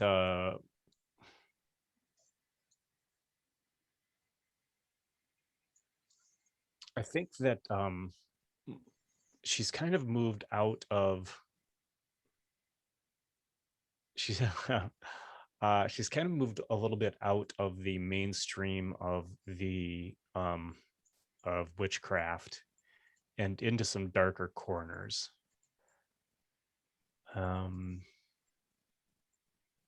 Some less savory, some more unsavory characters that she might have become involved with, which is not necessarily to say that specifically is related to this recent action, but that's one of the things I think that has changed about her. She's exploring some areas that maybe we wouldn't normally become involved in. Does that make sense? Yeah, sure. Maybe she's found the craft that's been available to her up until this point, and what comes along with it isn't enough. She feels like she needs something that's outside of these crafts.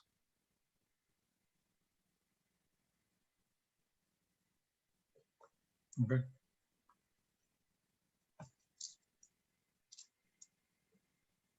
So yeah, I think she's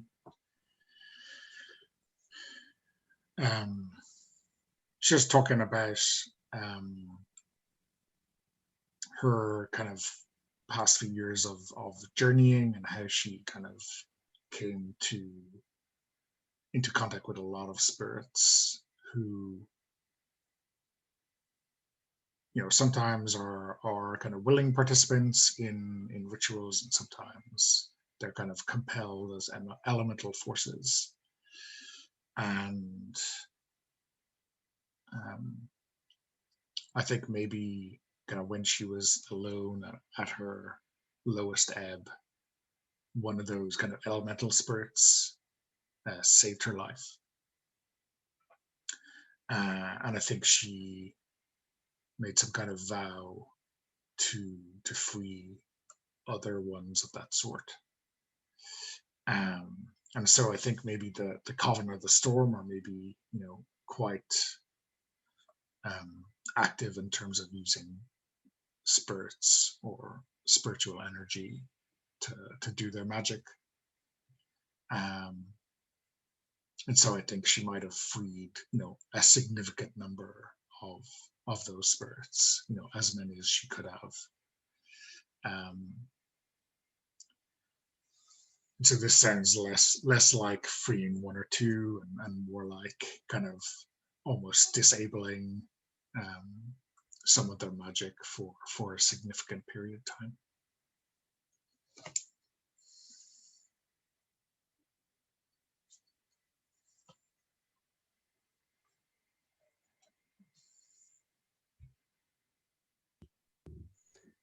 So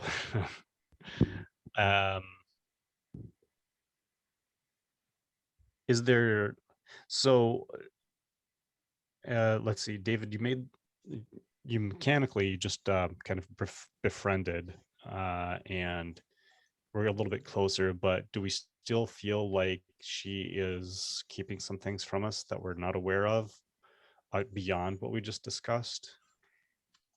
Is there anything else that we kind of need to establish as a baseline before we go in a direction? I mean, I don't think she's keeping anything like serious about this topic away from you.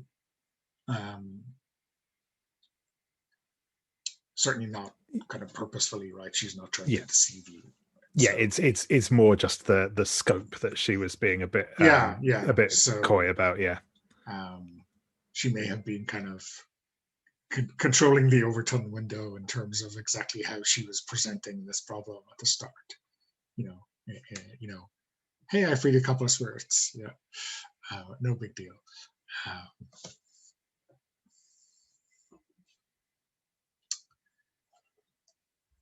So yeah, I think like in terms of the next step on this kind of conflict, right? You're really looking at approaching the Storm Coven.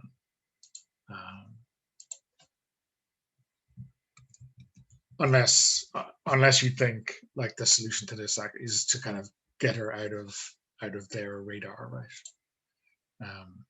Which is certainly a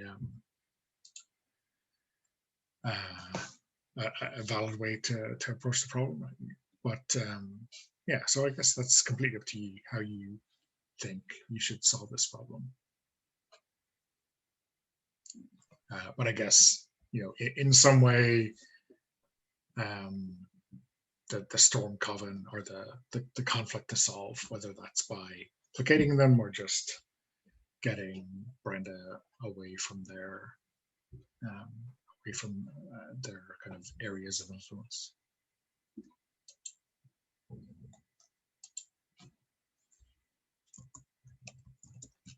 I think it makes sense to follow through with David's original approach for Roxanne, which is to try to negotiate with them and try to come to some sort of accord. Yeah, I tend to agree. I think helping her escape would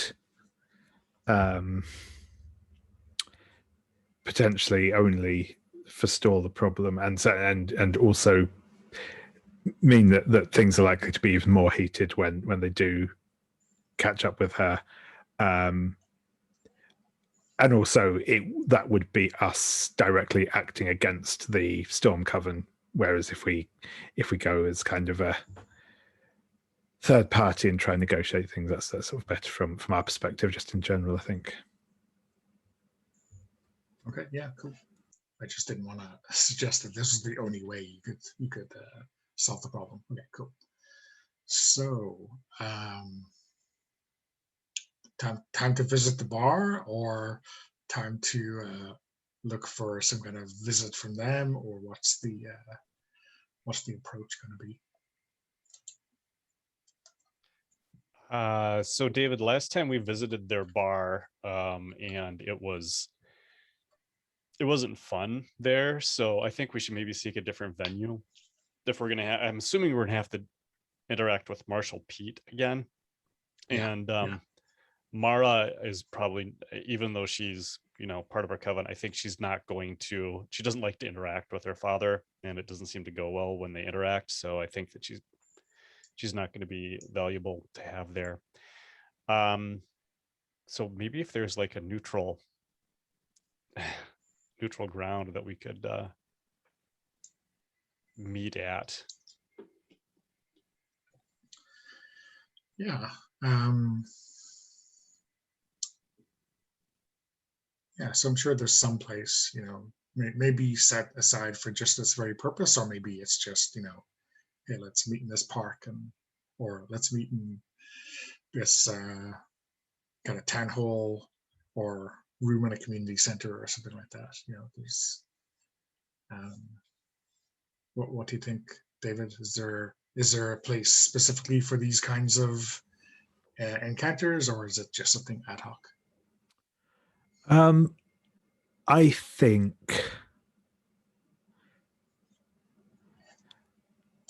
think there probably are some places set up for this sort of thing expressly, though not necessarily like local to here. Like I imagine maybe back in the city, there's probably like a kind of like an official, like, you know,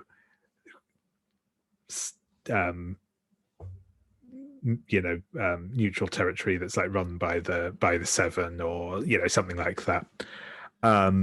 So I think maybe there's potential that either we could like make this probably full on formal and go somewhere like that, or just arrange to meet up somewhere that's, yeah, you know, neutral in the sense that neither of us owns it, just somewhere in town kind of thing. But I'm okay with either of those. Yeah. So what kind of place is this official kind of Seven venue then? Do you want to place it, Mark, or? David, if you had an idea that just popped in there, you'd like to toss out? I mean, the only idea I was going to go for was that very kind of classic, like, almost like Masonic Lodge type, just a very sort of, almost like, well, not institutional, but like just that sort of, like private meeting hall type of setup. But if you have a more interesting idea, that's cool. No, I think that's great. I think that's a great idea. Let's maybe it'll maybe it's a union hall that is available for us to meet in. So it's it's a union hall for the electrical workers union. So yeah, let's meet them there, and I think so. It's going to be it's us, and I think that should we bring Sam just so Sam like sees what this is like? Do you think as a learning opportunity for Sam, or no? I think maybe not for this, because it's potentially quite a serious thing. It would be a bit of a baptism of fire, but yeah, which is also a tempting reason to do it. But I think given the what we're here for, I think probably not bringing along someone fairly untested would be for the best. Excellent. And do we require Brenda? Should we try to keep Brenda out and away from this? Yeah, I mean, I think that's a judgment call from you, right? Whether bringing her along will inflame matters, or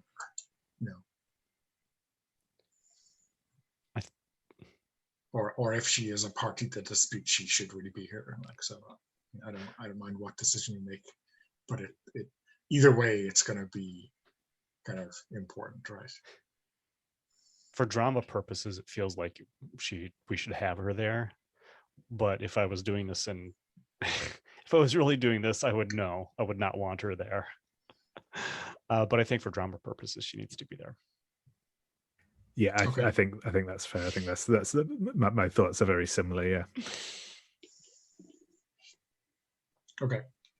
So I may be in the strange predicament of playing two NPCs on both sides of the conversation, which I'll try not to do. But yeah.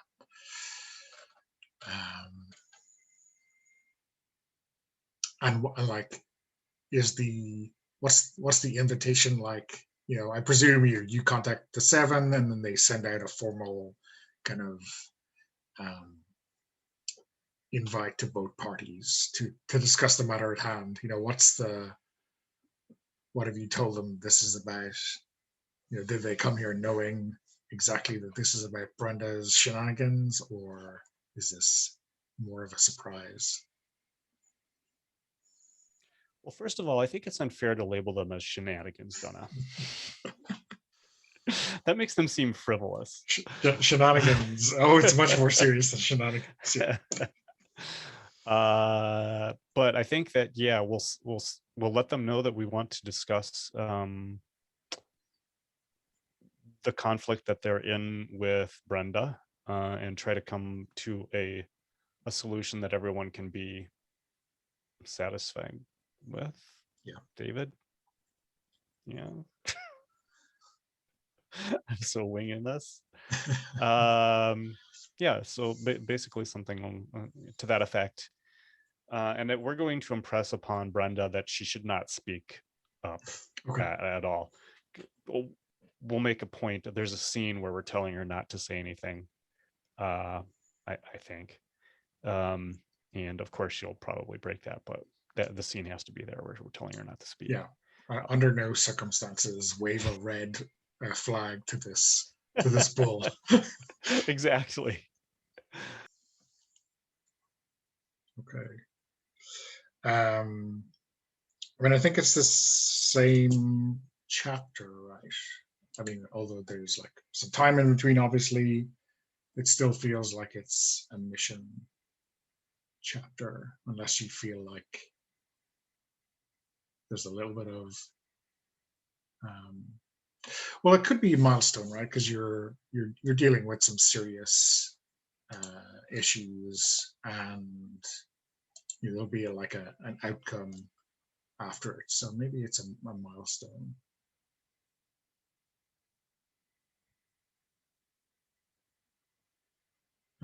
So I don't know what you feel. I mean, we could leave it at mission.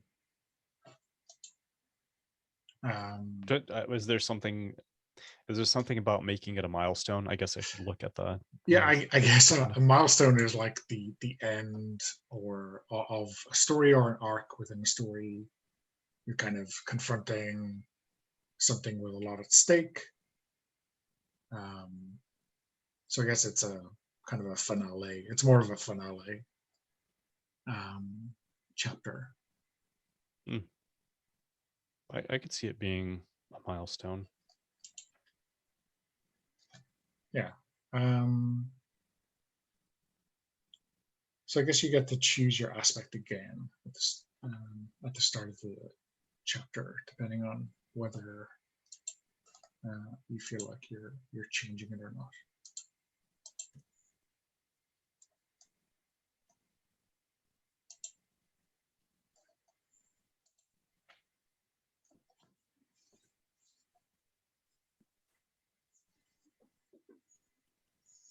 Depending on how severe you want to be with them.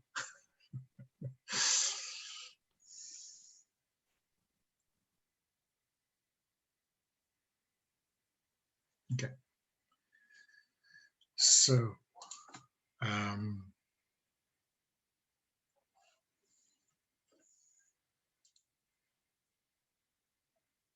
think there's a few hangers on, right? When Marshall comes to the hall, maybe Robert Mara's brother is there, as backup, and I guess he was pretty friendly in the bar to you all. But you see, like, I mean, he kind of waves and nods at you, but he seems like maybe he has been impressed upon the seriousness of this situation, right? Did you say this is Robert? Robert, yeah. So okay, yeah. Mara's brother. Robert Pete. Yeah.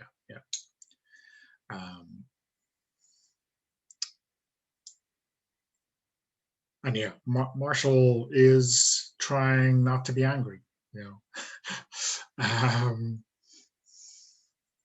whether he is being successful or not, you don't know, but he is at least trying to kind of respect the whole and what it means for the seven, right?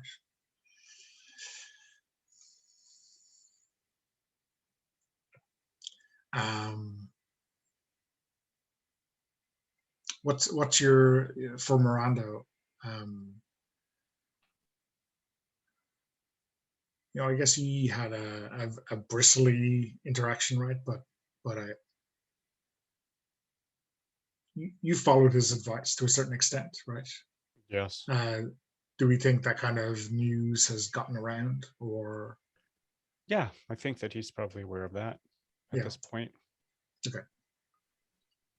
And for Roxanne, what do you think?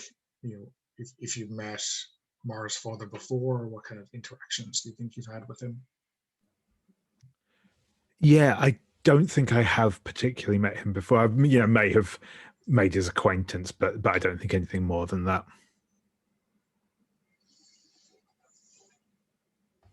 Okay. So yeah, I think Brenda is like sitting behind you, like she is not supposed to be participating in this negotiation. So she's just there fidgeting a little bit. And yeah, I think Marshall is kind of subduing a glare in her direction as he sits down on the other side of the table.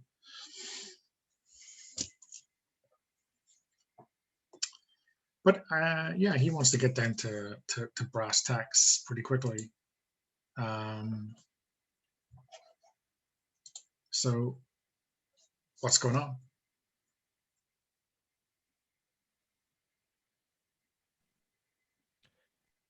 So, Mr. Pete, we understand that there's some conflict between Storm Coven and Brenda, and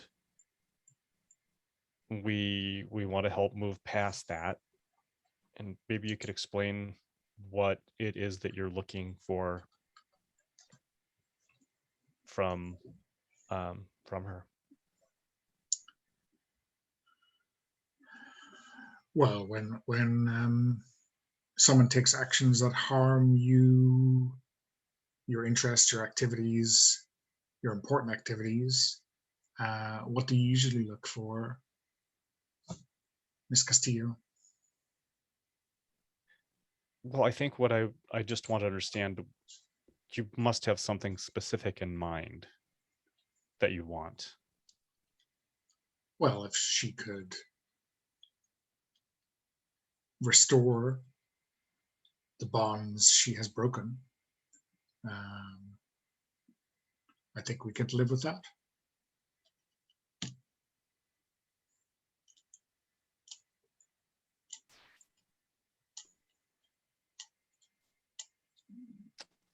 Okay.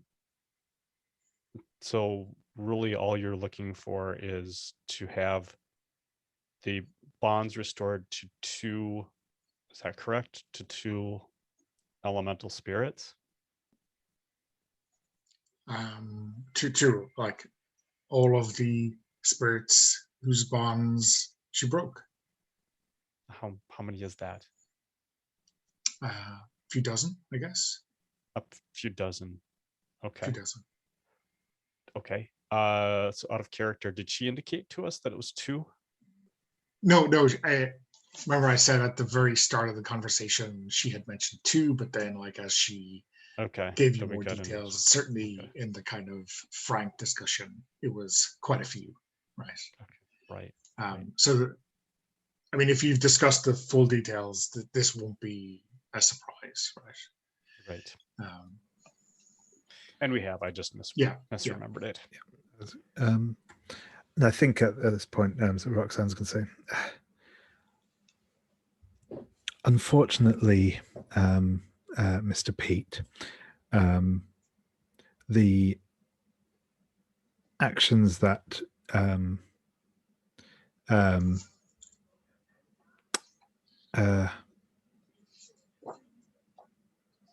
Brenda took were in service to an oath that she had sworn. Well, I can't endorse the taking interfering with the work of another coven in this way. It would also not be a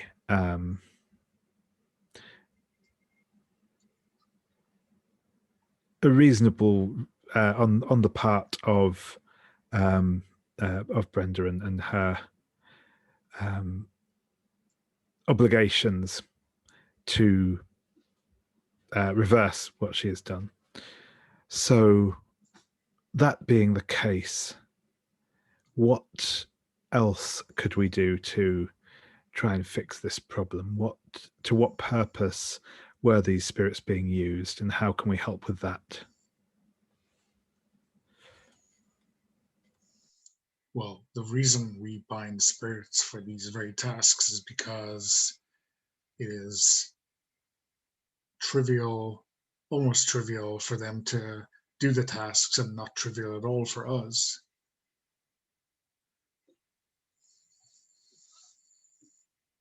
So unless you have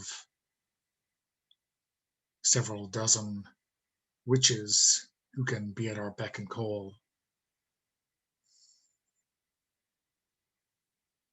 I'm not sure your proposal is going to work.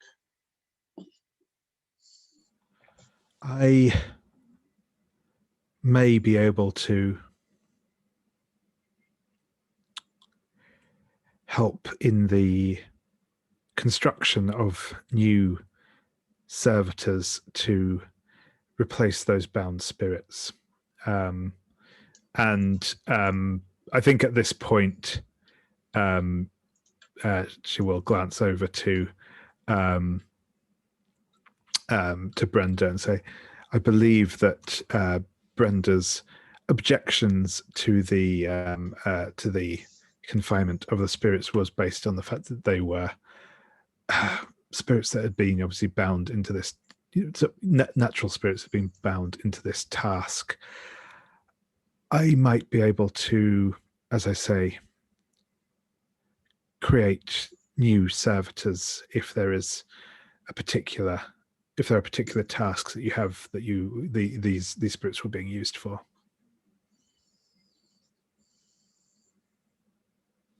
So what? Whenever we need something done, you're gonna create a spirit just for that purpose? I certainly have no objection to providing these for your as spirits in perpetuity. I believe, and she'll give Brenda a very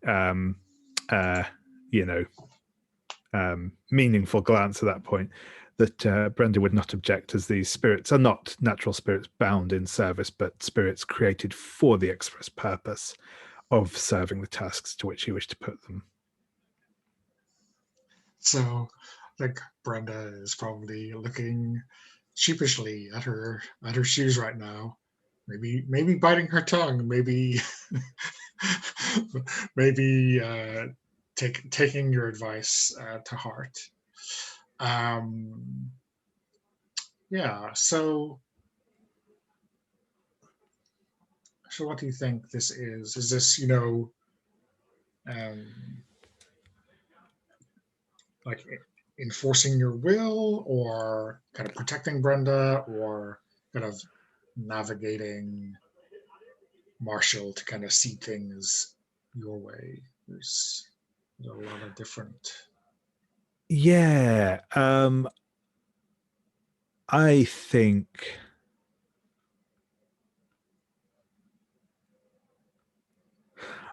yeah, to be honest, navigate others is probably closest. Possibly protect, but Okay. but it feels more like I'm trying to appeal to Marshall rather than Yeah. And obviously, like, this is something that Roxanne can do, with her kind of blessing magic. Although it might be like a significant commitment on her part, right, to do this. Yeah. Although maybe with Sam's help, right. So yeah, I think that's worth a roll. Sure. To navigate Marshall towards this kind of outcome, or towards accepting this outcome. Fortunately, I switched into maiden, so my wisdom has gone down slightly. But I thought I was thinking that mercy might be more useful in this situation, but here we go. Well, who needs a +2 when you roll high anyway? Yeah. Yeah, and I think, you know, there's probably like what we'll call a full and frank discussion of the details, right? Yeah. Because like the practicalities of the situation are what Marshall is most interested in, and that kind of, and maybe it's a little bit like, you know, derailing, but I think the fact that he is talking about the practicalities of it means that he's kind of accepted the general gist of the proposal. Do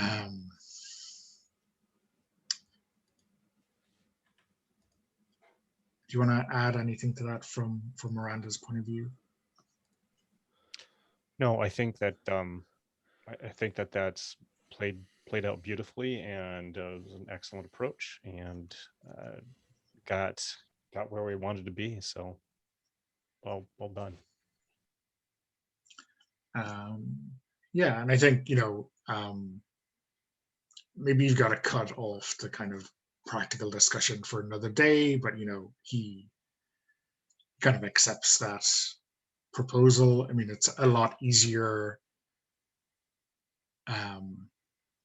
for him to live with than kind of, you know, trying to force someone to do work they're obviously not interested in doing for Brenda. And maybe it's a different side of him, right? That he was ready for a fight.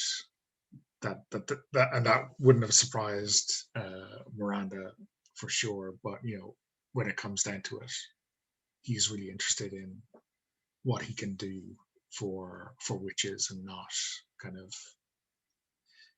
getting his own way, one way or the other. So yeah, I think you get a kind of slightly different sense of him during this kind of discussion, and I wouldn't suggest that he kind of yeah, I don't think he has like a moment with Brenda. He's just kind of trying to ignore her presence here. He's not kind of out to make some kind of display of reconciliation. It's just like, okay, that's one problem gone, and let's move on. Yeah, so I think, you know, he kind of, whatever the agreement style is, just a handshake or whatever seems to be enough for him. He's not asking for anyone to sign anything in blood. And yeah, Brenda, I think after he leaves, looks pretty grateful, right? Although there's a kind of sense of like, like she's a student who's being saved by her favorite teacher, right, from the principal, kind of thing, right?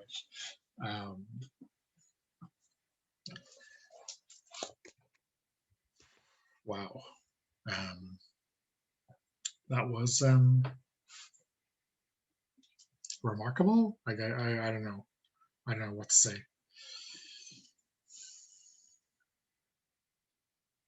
Thank you. That's quite all right, Brenda. It's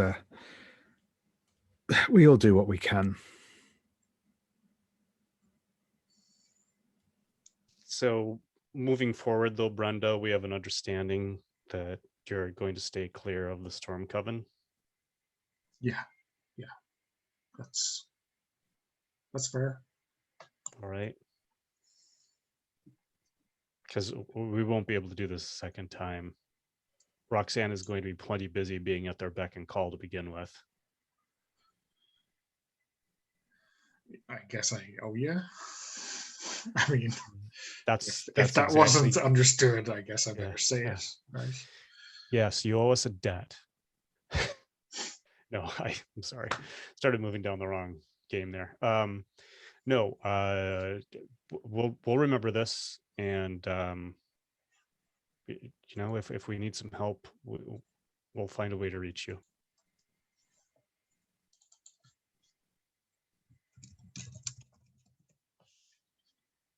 Sure. Yeah. Absolutely. And obviously, if you are in the area and have and want to come back and give a hand around the institute, I'm sure we can find something to put you to work on.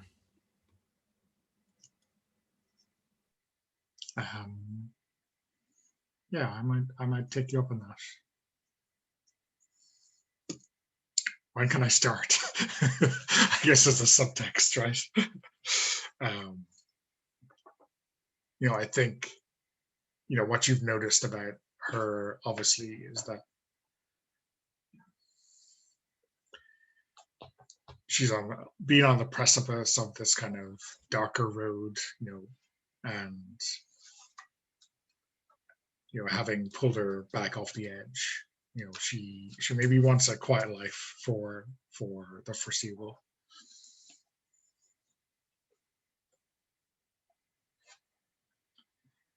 Okay, so yeah, I think we might wrap it up there. I think it's a good place to stop. We're getting into a fresh a fresh batch of trouble.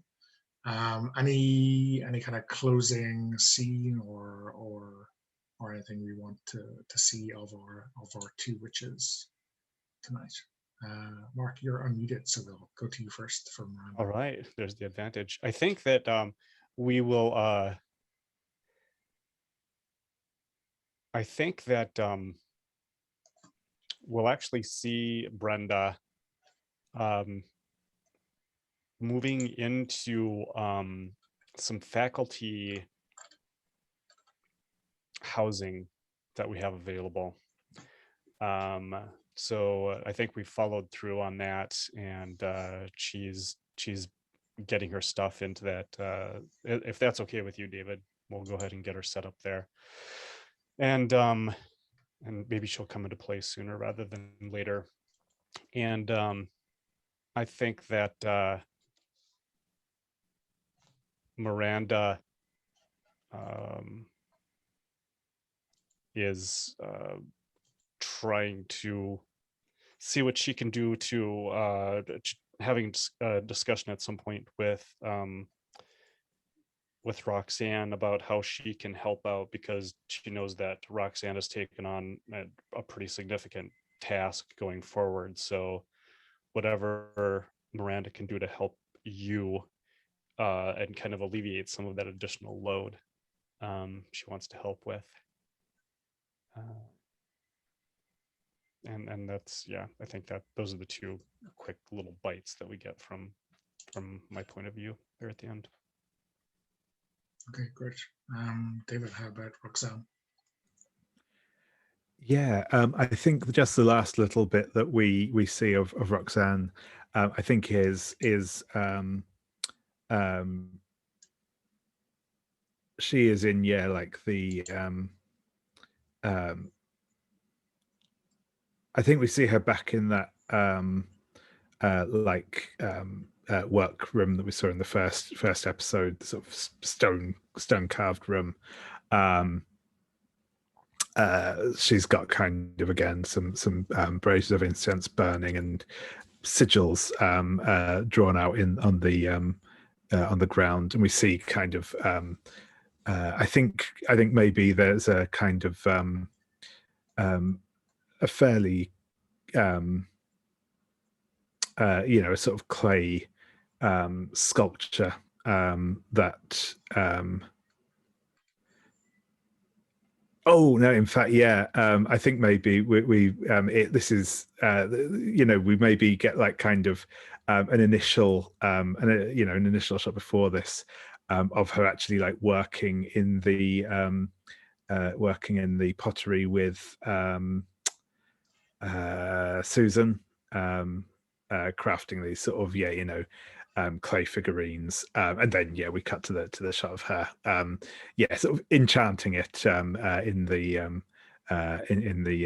workroom, and animating these clay statues. Very cool. Okay, great stuff. Okay, so I guess we all stop recording. Thanks for watching. I'll see you next time.